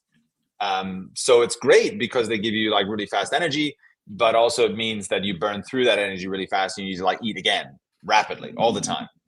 And so it's this kind of like, anyway, there's other like sort of health related reasons why you may not want to eat that many carbohydrates, but that is the main reason for me why I don't want to. Okay, well, that's fair. I think it's important. There are a bunch of different people who you see having very specific diets that they adhere to as artists, and it's always interesting to wonder if the more technically minded artists arrived at this as just another side of their exploration of technicalities. Like I think Marshall Vandriff being one of those, where he's developed this yogurt, apple, and nuts kind of diet. Yeah, nuts. He's a Interesting. specific I mean, man. the apples, any fruit. I mean, fruit is very, very sugary. It's Absolutely. a I don't know. It's a kind of like a bit of a myth. I feel like that fruit somehow have this like inherent health. I mean, they have vitamins and things, but it's not Mhm. that like eating a plum or something, or not a plum, but a fig, right? Figs are like oddly like one of the absolutely sugariest of or sweetest of fruits. Um, it's just a giant sugar rush. It's not really any different from eating like processed, or well, it's different from eating processed sugar, but it's not much different, I guess, in its Mhm. effect. Yeah, with the way that it breaks down at the end of the day. I think Yeah, exactly. there's that the idea of how foods break down essentially means that a lot of Mexican food staples, beans, Hmm. tortillas, and everything else, Hmm. like they all break down to basically the same thing at the end of the day. Like a Hmm. lot of all of the staples are just different variations of carbohydrate delivery methods, and Hmm. it's really Yeah, yeah. interesting. Uh, let's see, we have some questions. I'm going to hit you with a bunch of questions now. All right, let me. I'll try to keep them under the 30-minute mark in my answers. Okay. All right, everybody. I'll start my second timer, the question timer. Start playing the Yeah. music to get you off stage. Uh, so this might actually be a thing that you've posted a video of or something like that before, but a person was asking, Steven, one question. Can you show us your setup? How are you sitting? Are you using an incline table for this? Do you have a video or Uh, any FAQ thing for this already? no, I don't. Also, I just realized like where I set up my head, like part of the head's gonna be off the video camera. Um, I'm gonna listen. All right, I'm eating into my timer. I don't care. This is a DJI Pocket 3, and it is a really, really brilliant kind of 4K gimbal handheld camera. Mhm. Um, and I'm going to be running around. I'm going to go around the studio. I'm using this to make a studio tour that I've been threatening for like 2 years. But also, I'm going to be when I go to Rome this summer. I want to go to Florence this spring. I'm going to be making all sorts of like kind of touring videos. I'm going to go. All right, listen. By the way, cool project that is not a fantasy that's going to happen after the book is done. Is that I'm going to Florence for about 3 weeks, and I'm going there. Well, partly because Cornelia and I, my wife, we want to go there. But I'm going to be making some cityscape drawings. So I'm Mm. going to do a whole video, not hopefully not a video series, hopefully just a video about like travel sketching and travel drawing and like this cityscape series that I'm going to do. So that DJI Pocket 3 is a part of a lot of these projects. Also, it's what's going to make it very easy to like travel around and work with artists, because like previously you'd be traveling with like all these DSLRs, a bunch of other gear and stuff. And now you can like, there's so many ways to capture 4K footage that don't involve very much. Yeah, there's some great straight up like just one stop shop tools now for cameras and Yeah, everything. The DJI Pocket yeah, camera being a fantastic one. That's the newer model with the little like swivel screen, right? yeah. It captures like it pivots to vertical if you Mhm. want to like capture vertical content. Yeah, I had the first version of the handheld DJI gimbal camera. It was great, but it was a Hmm. pain. I envy you the ease of use of that new one. Yeah, just flip it open. Like it's Yeah. so clean. Yeah, Yeah, just really ready to excited go. about it. We just have to pair them to I the figure like phone. traveling with a couple of those actually would be the. And, all right, so let's compare it to a phone, because you think, right? Oh, but come on. I mean, just take your phone, right? Well, if Yep. you want to put your phone on a gimbal, right, you need to, first of all, you need to take your phone out of your pocket. Then you got to take the gimbal out. Then you got to unfold the gimbal. And then you got to hook up your phone to the gimbal. In some gimbals that are out there, it's actually very easy to do. It just like takes you a second. Like you pop up the clip on your phone, you pop your phone onto the gimbal, and it pretty much automatically balances unless you grossly overestimate the kind of the balance of it from right to left. Mhm. But then you need to activate your phone and connect it to the Bluetooth of the gimbal so that they're speaking like the same language, so you can use the record buttons on the gimbal and stuff. Anyway, it adds like this little layer of resistance Yeah. that over time, like that resistance doesn't matter if you can use it once. If you can use it habitually, right, and you're kind of like recording your vlogging or whatever, like as you go around, that resistance is going to build up into not taking the camera out. Yeah, it's the worst. I get upset, like, well, not upset. I get grumpy at my phone when I like double tap the little lock button to bring up the phone camera, and it goes into the Mm. wrong mode of picture or video. Like Mm-hmm. any barrier to you getting to do the thing that you want to do with it is the worst Yep. in trying to record something in an instant. I Yeah. made it so that recently I got a different Lumix camera, a newer one of theirs that has fantastic in-body image stabilization, Yeah. so that I can just not have to use a gimbal, because I hate Yeah. setting up a gimbal for a nice like Oh, it's a pain. DSLR shoot. Yeah. Yeah. I think And like I someone. got one of those like DJI Ronin gimbals. Like so Oh I have like a really nice gimbal and never use it. yeah, it's the worst. Balancing a camera on it, it sucks. And you're even working with a smaller camera where it should be easier, but it's still stupid. Yeah. Yeah. Let's do some art questions. Now you got your what gear does he use question in. Now we'll do the art ones again. MJ Artwork was asking, do you find front views more difficult to draw? Nah. I It's mean, all everything's got its own faces? difficult. Everything's got its own difficult stuff. You know, there's no version of it that's more or less. I mean, yeah.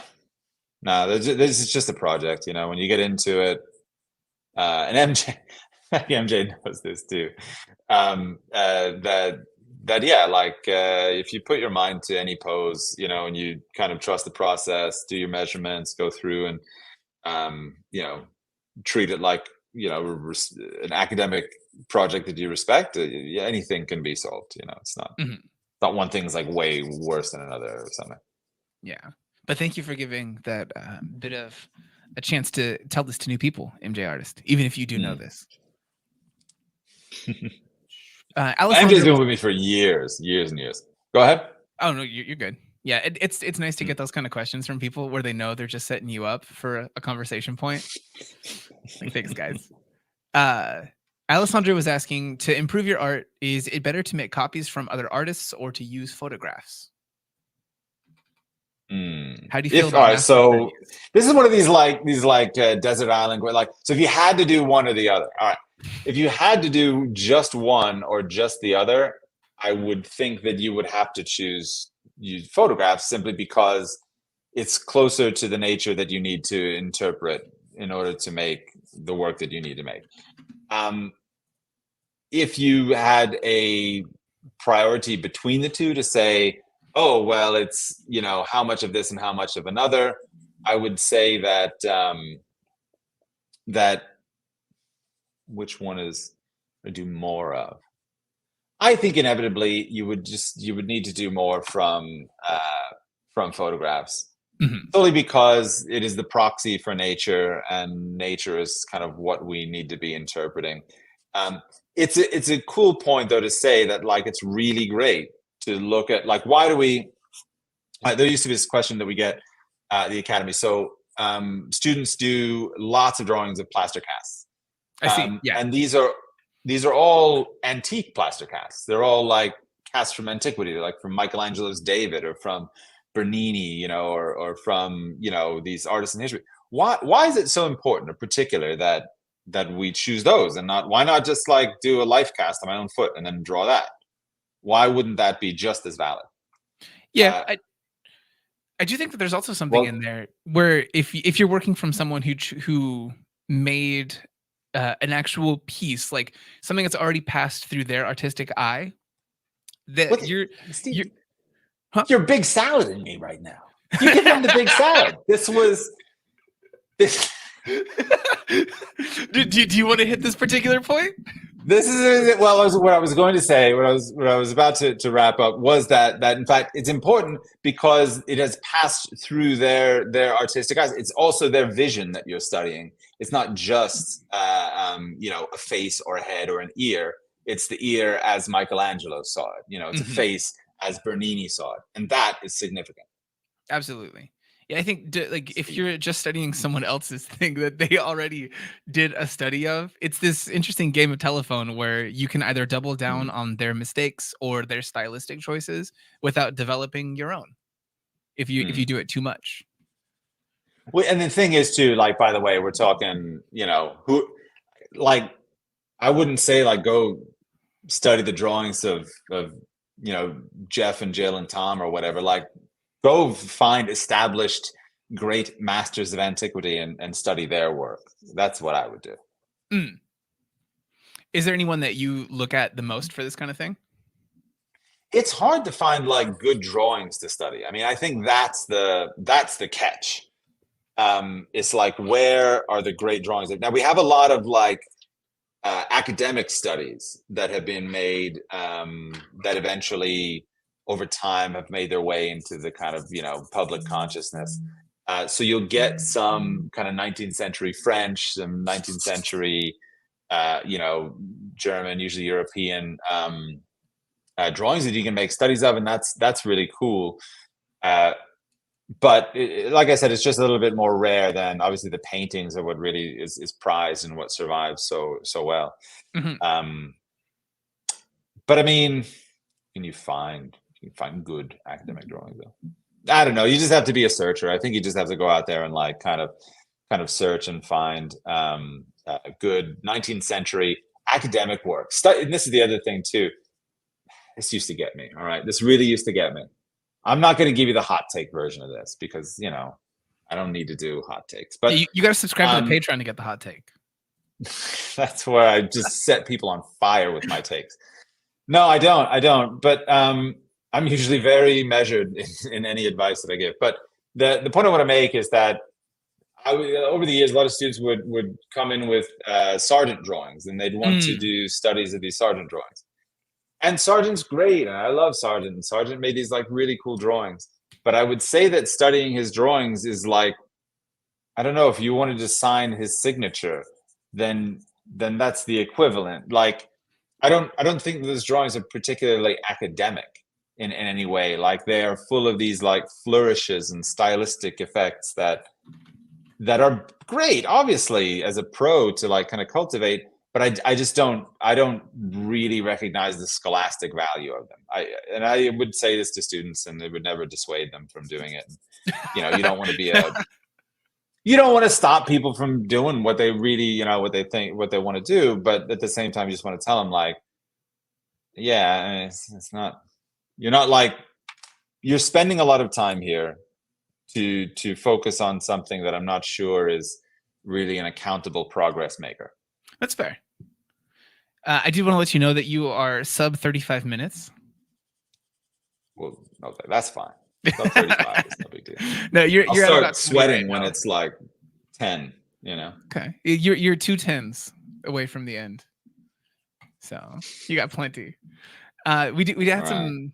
There's a question from DJ VZeta. I hope that's the right prioritization of the way that you've chosen to intercap your name. Probably isn't. I feel like I mispronounce every single screen name I've ever said.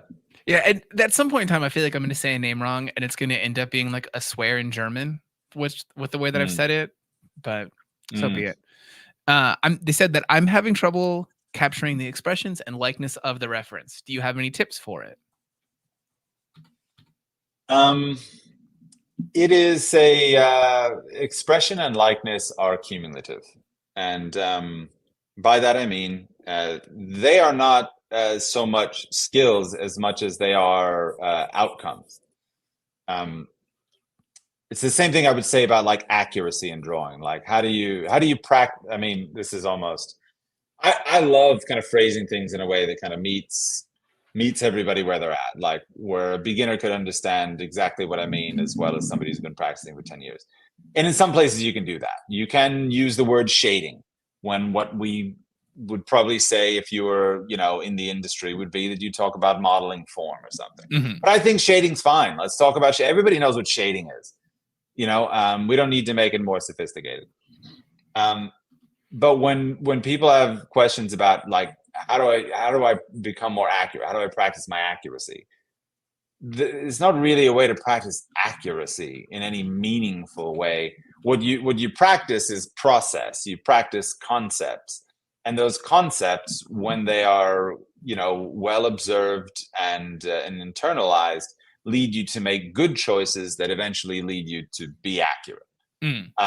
So likeness, I've always struggled with that because I'd love to give somebody like an idea of like, okay, so likeness, what we're talking about is the accumulative effect of like everything on the paper. And the only answer to that can be that everything has to be working in concert. Uh, Perhaps a good advice is to say it's not looking for one thing. That's not what it is. I think what leads to a good likeness is a good understanding of how to organize information, right? Like you're seeing me right now, and I'm kind of working in a bit of a chaos here, right? But the concept I'm working with is primarily shadow and light, and I'm using that to kind of organize the rest of the picture.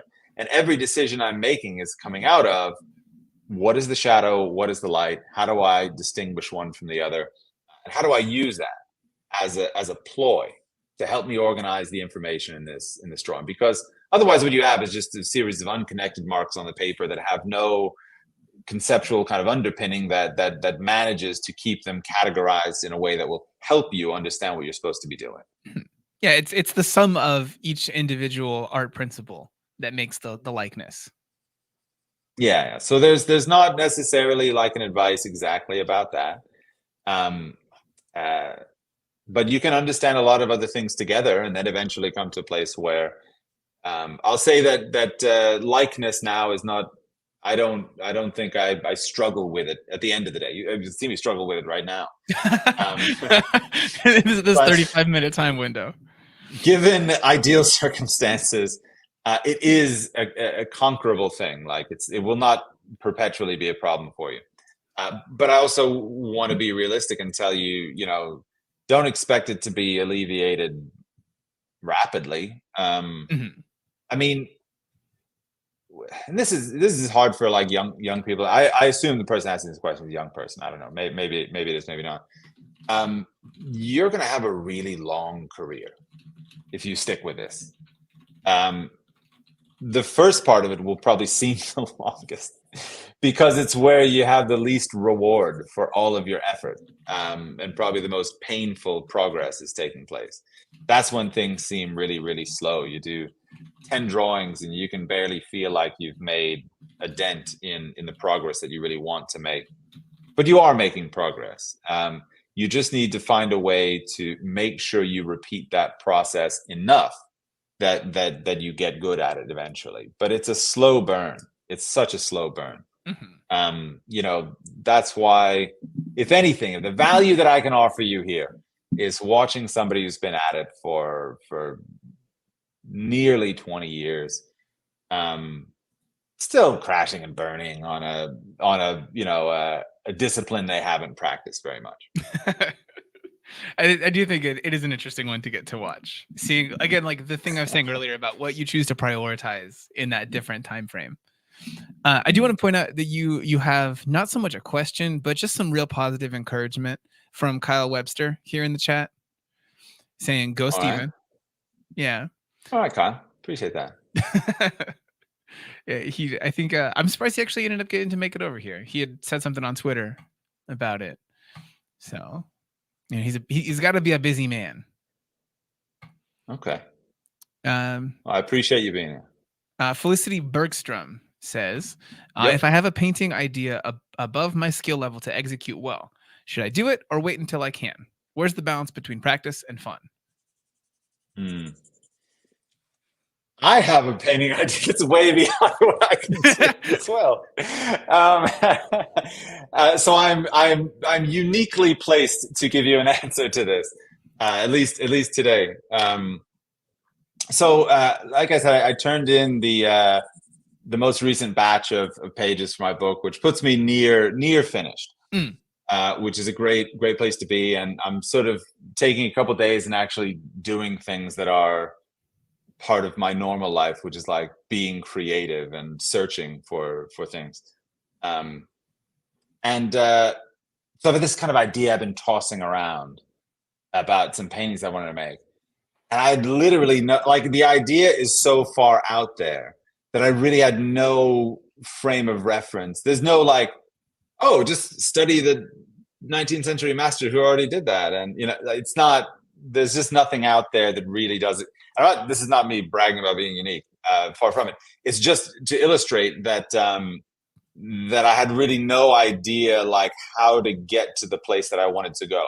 I had some theories, But this Felicity, is it? Is that right? Yeah. Yeah. This is the way to grapple with and answer the question that you're asking. Studies are a thing that we need to, I think, understand better, like what they are, right? A study is not just a thing that makes you better. It's a thing that is focused on solving a particular kind of problem. We do composition studies so that we can test out various compositions and see how they perform. We do value studies to test out value organization strategies and see how they perform. All of these studies that we do have a purpose. They are there to help you understand better what's going to happen when the rubber actually meets the road. So what I spent the entirety of today doing was just making a small painted study of a painting that I think is totally insane, and I'm not really sure why I'm doing it. Do you think that that's that's still like a worthwhile exercise with this? Like you came out the other side of it thinking that you gained something that'll get you closer to that? Oh, dude, I'm going to do these paintings. So like I have to. I mean, I just don't know how they're going to work. And so it necessitates me doing additional, like I'm doing a small version of what one of the paintings is, and just trying to see like what happens if I do it this way. What happens if I do it with an underpainting? What happens if I paint it directly? What happens if I, do I paint it directly in one color and then glaze it over? Like, what's the most effective way to get to the place I'm trying to go? That's what I'm trying to figure out. And that's what studies are there for. Now, I'm doing a study that's basically a small painting, a small version of this painting. So I don't invest all of my time in kind of making some massive version of it,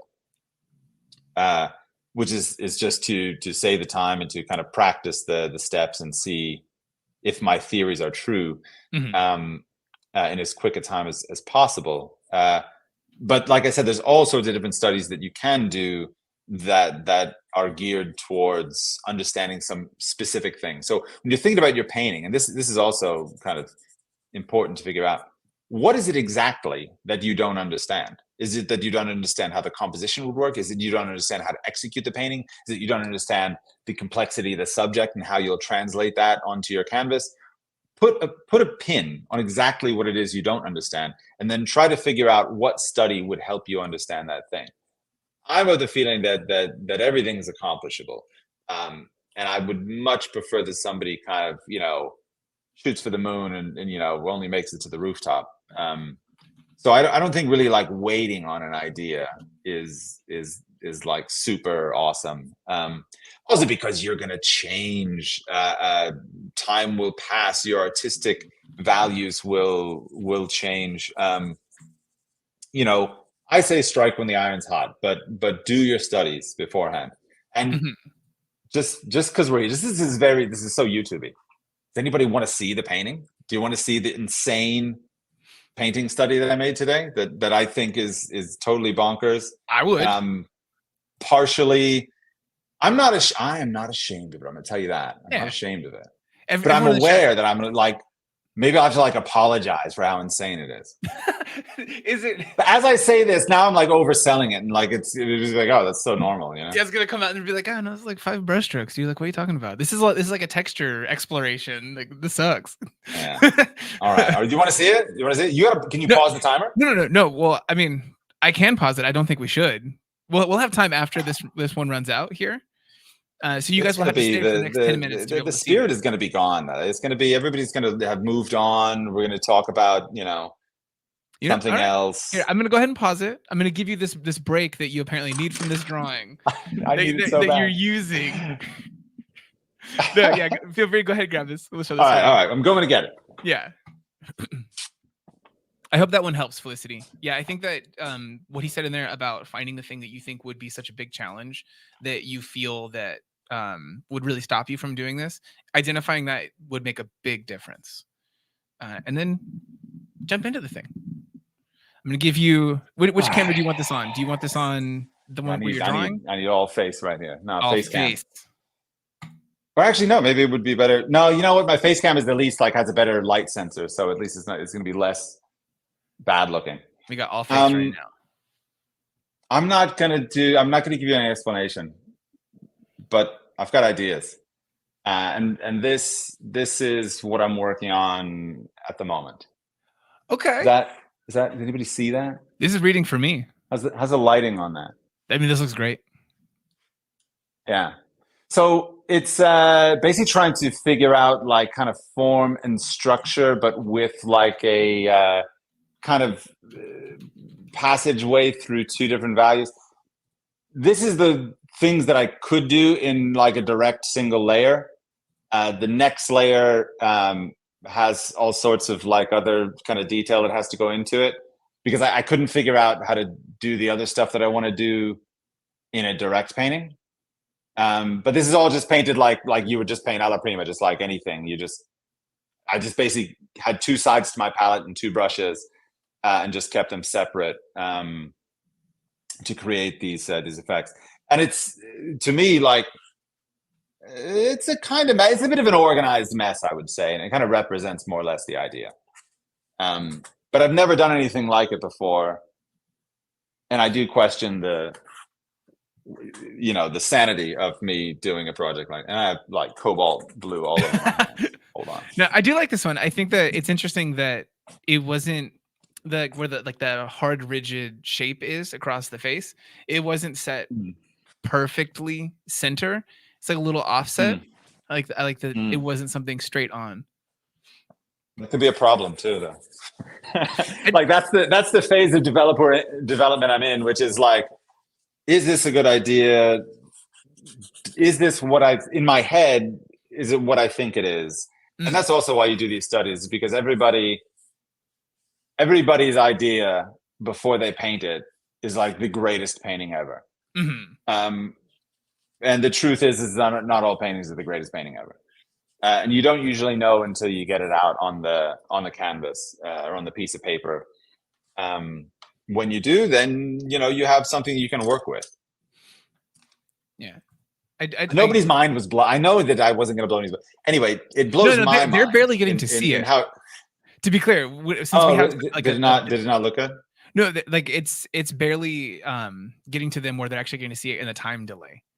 So. Oh, okay, right. Yeah, like just a moment ago, we were seeing where they were saying, "I'm reading it; it's readable." So, yeah, some people reacting to the New Zealand flag.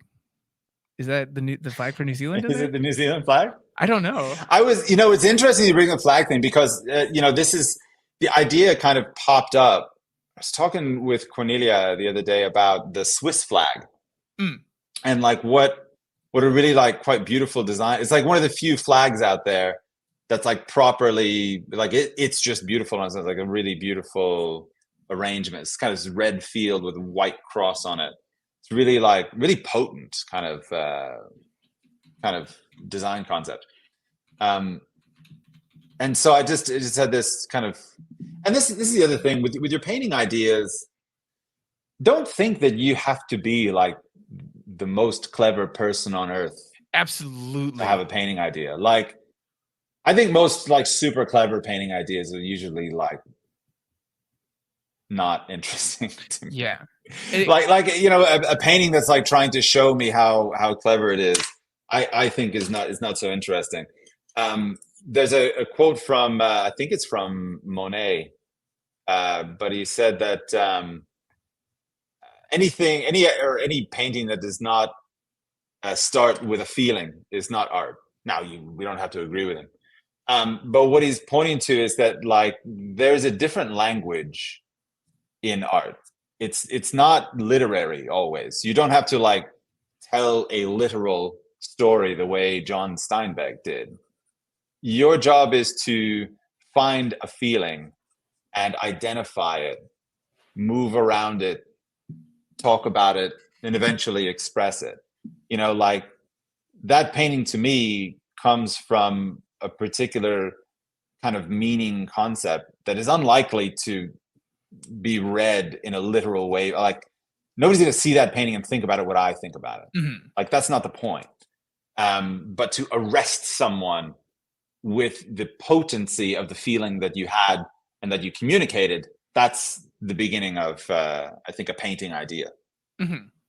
Yeah, I think, and that goes down to a single portrait that you put on a paper, or a complex multi-figure painting. Like they come from the same kind of place, I think. Yeah. The idea that what the idea is that you have for a painting has to be literally represented or so deeply buried in metaphor that you're so clever for it. It's like when someone tells you a joke where they think that they've so craftily put together all of these different words and the joke doesn't land, and because Mm, they spent so much time making a joke teller's joke that it's not fun for mm. anyone to hear just in common parlance, you know? Like Now, this is something also to your point here, Stephen, which I very much agree with. I spent years making those paintings. The paintings that were too clever, and like, oh yeah, this is every artist I know is gonna love this, um, because I think I don't know. I mean, I think when you're trying to figure out where you stand and what your kind of mission is and what you want to be about. Um, there's a lot of kind of feeling it around that you have to do to kind of figure out where you're going to land. So it's understandable. I definitely mean to like disparage anybody who, I mean, like I said, I say it because I did it, and I'm making mhm, fun of it because I know I'm making fun of myself in a way for doing it. So yeah, just a disclaimer there. mhm. uh you have under 10 minutes now, I'll I'm say. I'm starting to become okay with this. I'm starting just to become okay with what happens in 30 minutes or 35 minutes or whatever. This is good. This is good. This is the purpose of this exercise. Uh, Kyle did give us a question. He said, specific question Yeah. for Steven. When you find yourself getting too busy with one area without paying attention to the whole, do you ever reduce it or knock it down a bit to level things out again? Yeah, sure. I mean, there's that technique of uh, it's a very specific thing we used to do in our evening drawings, which are always meant to be like kind of very light in value, not very resolved. You roll your kneaded eraser into like a column, and you can just kind of roll that over an area, and it will kind of leave the design in place, but remove a lot of the value. Mm, So if you find yourself like kind of overcommitted or whatever, or kind of saying a little bit too much in a way about an area, it's a quick way you can kind of knock it back. this is good. In keeping with the different tool things here, with that eraser technique, someone was Mhm. asking about sharpening your pencil. Do you have a video on how you sharpen your pencil? You know what I do? I actually do. But that one's on my Patreon page. It's for free. It's like a free video, but I think I've only posted it there because I thought I'm not gonna um, I'm not gonna subject all of YouTube to this. I see you say that, but at the same time, I mean, we had a whole section, like a 2 weeks of posting things from Drawing Basics, the most recent course. Yeah. That was pencils, sandpaper, stuff like that. Mm. So it went over okay. Fair play. It's on my Patreon if you want to check it out. I think the posts are searchable, but also I have a navigation page. Again, you can access it without if you're not subscribed. It just you have to like pay to get to it. But you can see things. Yeah, like I think I have a paper stretching video there, Mhm. um, and pencil sharpening, a few other things that are just like it's just random stuff people need to know. Yeah, this is handy. You do you've shown a couple of those things a little bit here and there in some of your videos on YouTube. So if you guys want, you Mhm. should just go through all of the rest of the videos here on this channel. And one easy, convenient way to do that would be to subscribe to the channel. So whenever a new Yeah, video come comes out, on, just subscribe. You know yeah, what? It's a way to support an artist that costs you nothing, yeah, nothing it's whatsoever. free. And it's not even extra work. If you don't like any of the videos that he's posted, but I don't know why you wouldn't, you just scroll on past it. There you I will go. say you had a very good thumbnail for your recent video. That was a I know. good one. Stan texted. This is what it takes for me to get a text from Stan nowadays. Is that like I have to make a banging thumbnail? Yeah, it was a good one. I saw it the day before he actually ended up mentioning it to me. I saw it and it's like, okay, all right, respect.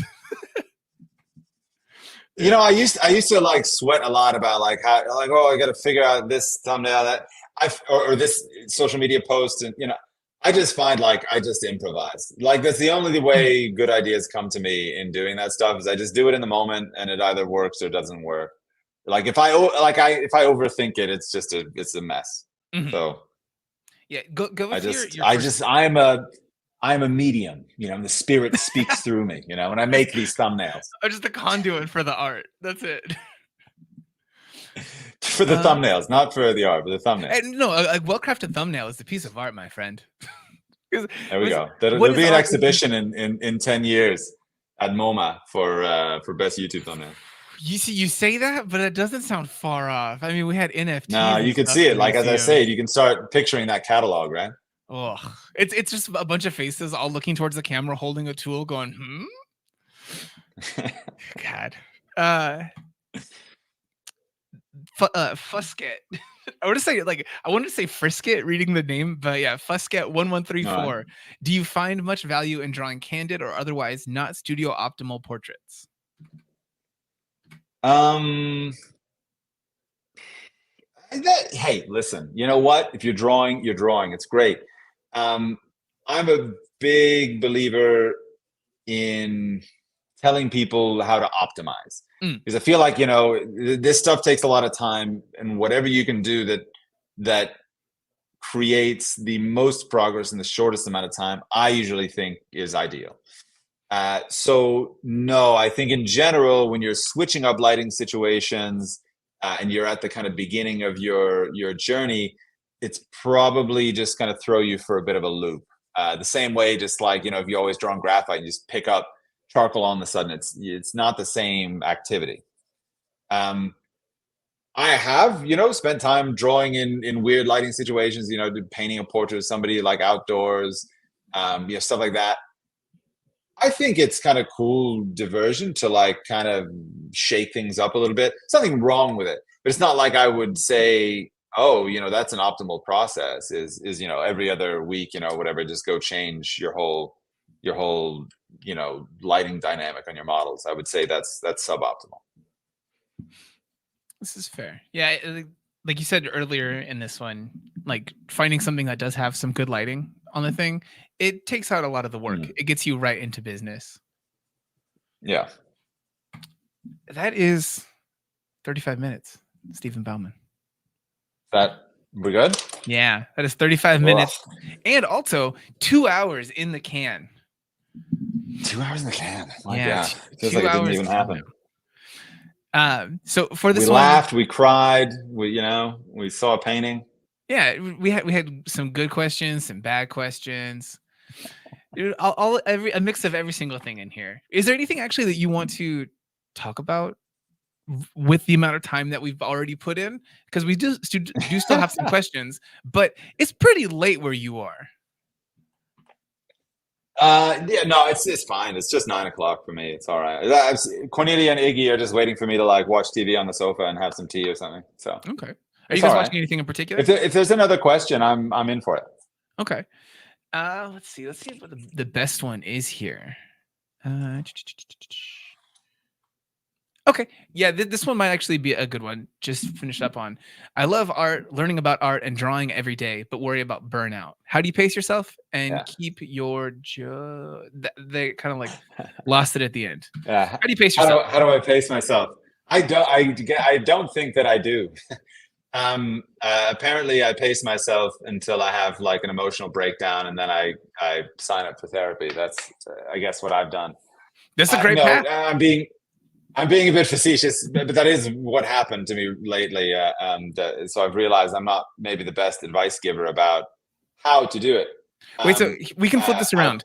Stephen, yeah. what everyone listen to what Stephen says and just go ahead and do the opposite. Stephen, what's been your recent process for really pacing yourself? I completely turn into a work robot and leave no time for any other facet of my life, to the point where Cornelia jokingly, but maybe not so jokingly, referred to herself as a book widow.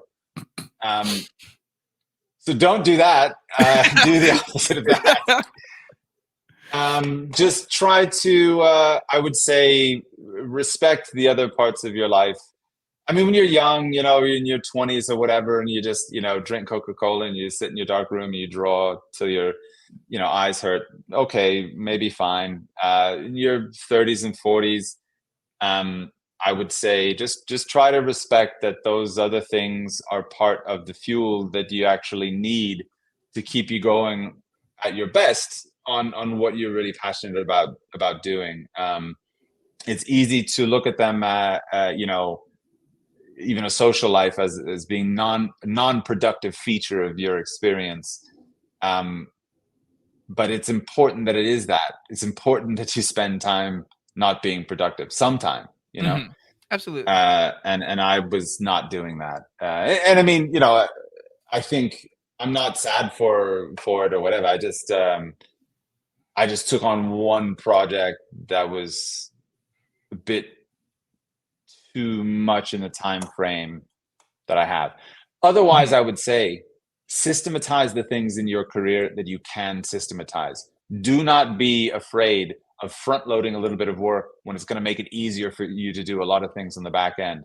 Like I still managed to make all of my Patreon content, YouTube content, Instagram content, and make my own work while writing a book because I've systematized so many different parts of what I do. It is about, you know, really trying to work smarter and not harder, and to do that I think probably some of the beginning of it involves working a bit harder to figure out where the bottleneck in your workflow is. uh, but there are many, and you can figure them out, and that will make your life a lot easier, make you able to do a lot more things than you think you can do, because you get a good system running, and it takes, you know, 50% of the work out of it. Mhm. Yeah, I thought that would be one, like, that question would be something that's, like, a little bit fraught because you're still in the thick of it, but at the same time, I think Mm, that you, like you said earlier, you're uniquely positioned to talk about what to do, what not to mm. do in this one. So, I wanted to get you Yeah, in the thick of that one. yeah, fair enough. Um, do you want so one of the things that we put forward was the idea of getting to give away a course to someone who's already Mhm. submitted for this. Do you want to take a look at some of those during this stream or poke through them afterwards? Which one is a more friendly Oh, option I'm for you? poking through that afterwards. I'm Okay. poking through that afterwards. Yeah, Okay. definitely. All right. So then I want to go ahead and point people over to that challenge over at proko.com/12 days. You can find out rules for submission, see links for the timer tool, see some of the competition you're up against. Do something fun. The whole point of this whole challenge is to be able to do something different than what we often do, where we put a bunch of time into a piece. Like, use the timer tool, make yourself have to work outside of your comfort zone, and do it just for Mm, fun. You'll learn something about yeah. yourself doing something outside of your normal pace.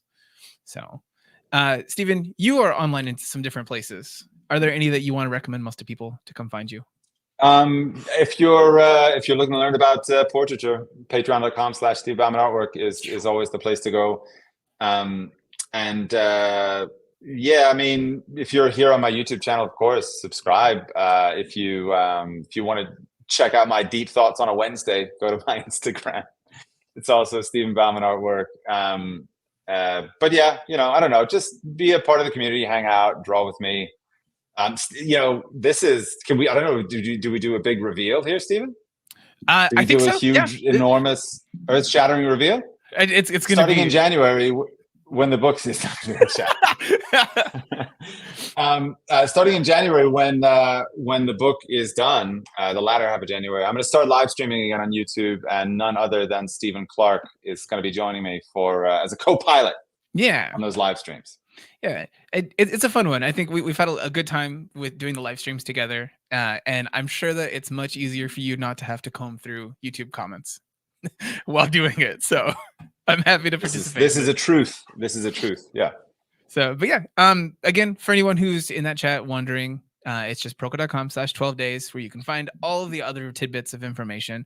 Try to make that link as short Mm. as possible for you guys. There's a version that I posted here in the comments. Um, go follow Steven on everything. Go follow Proko. Have a good day and draw.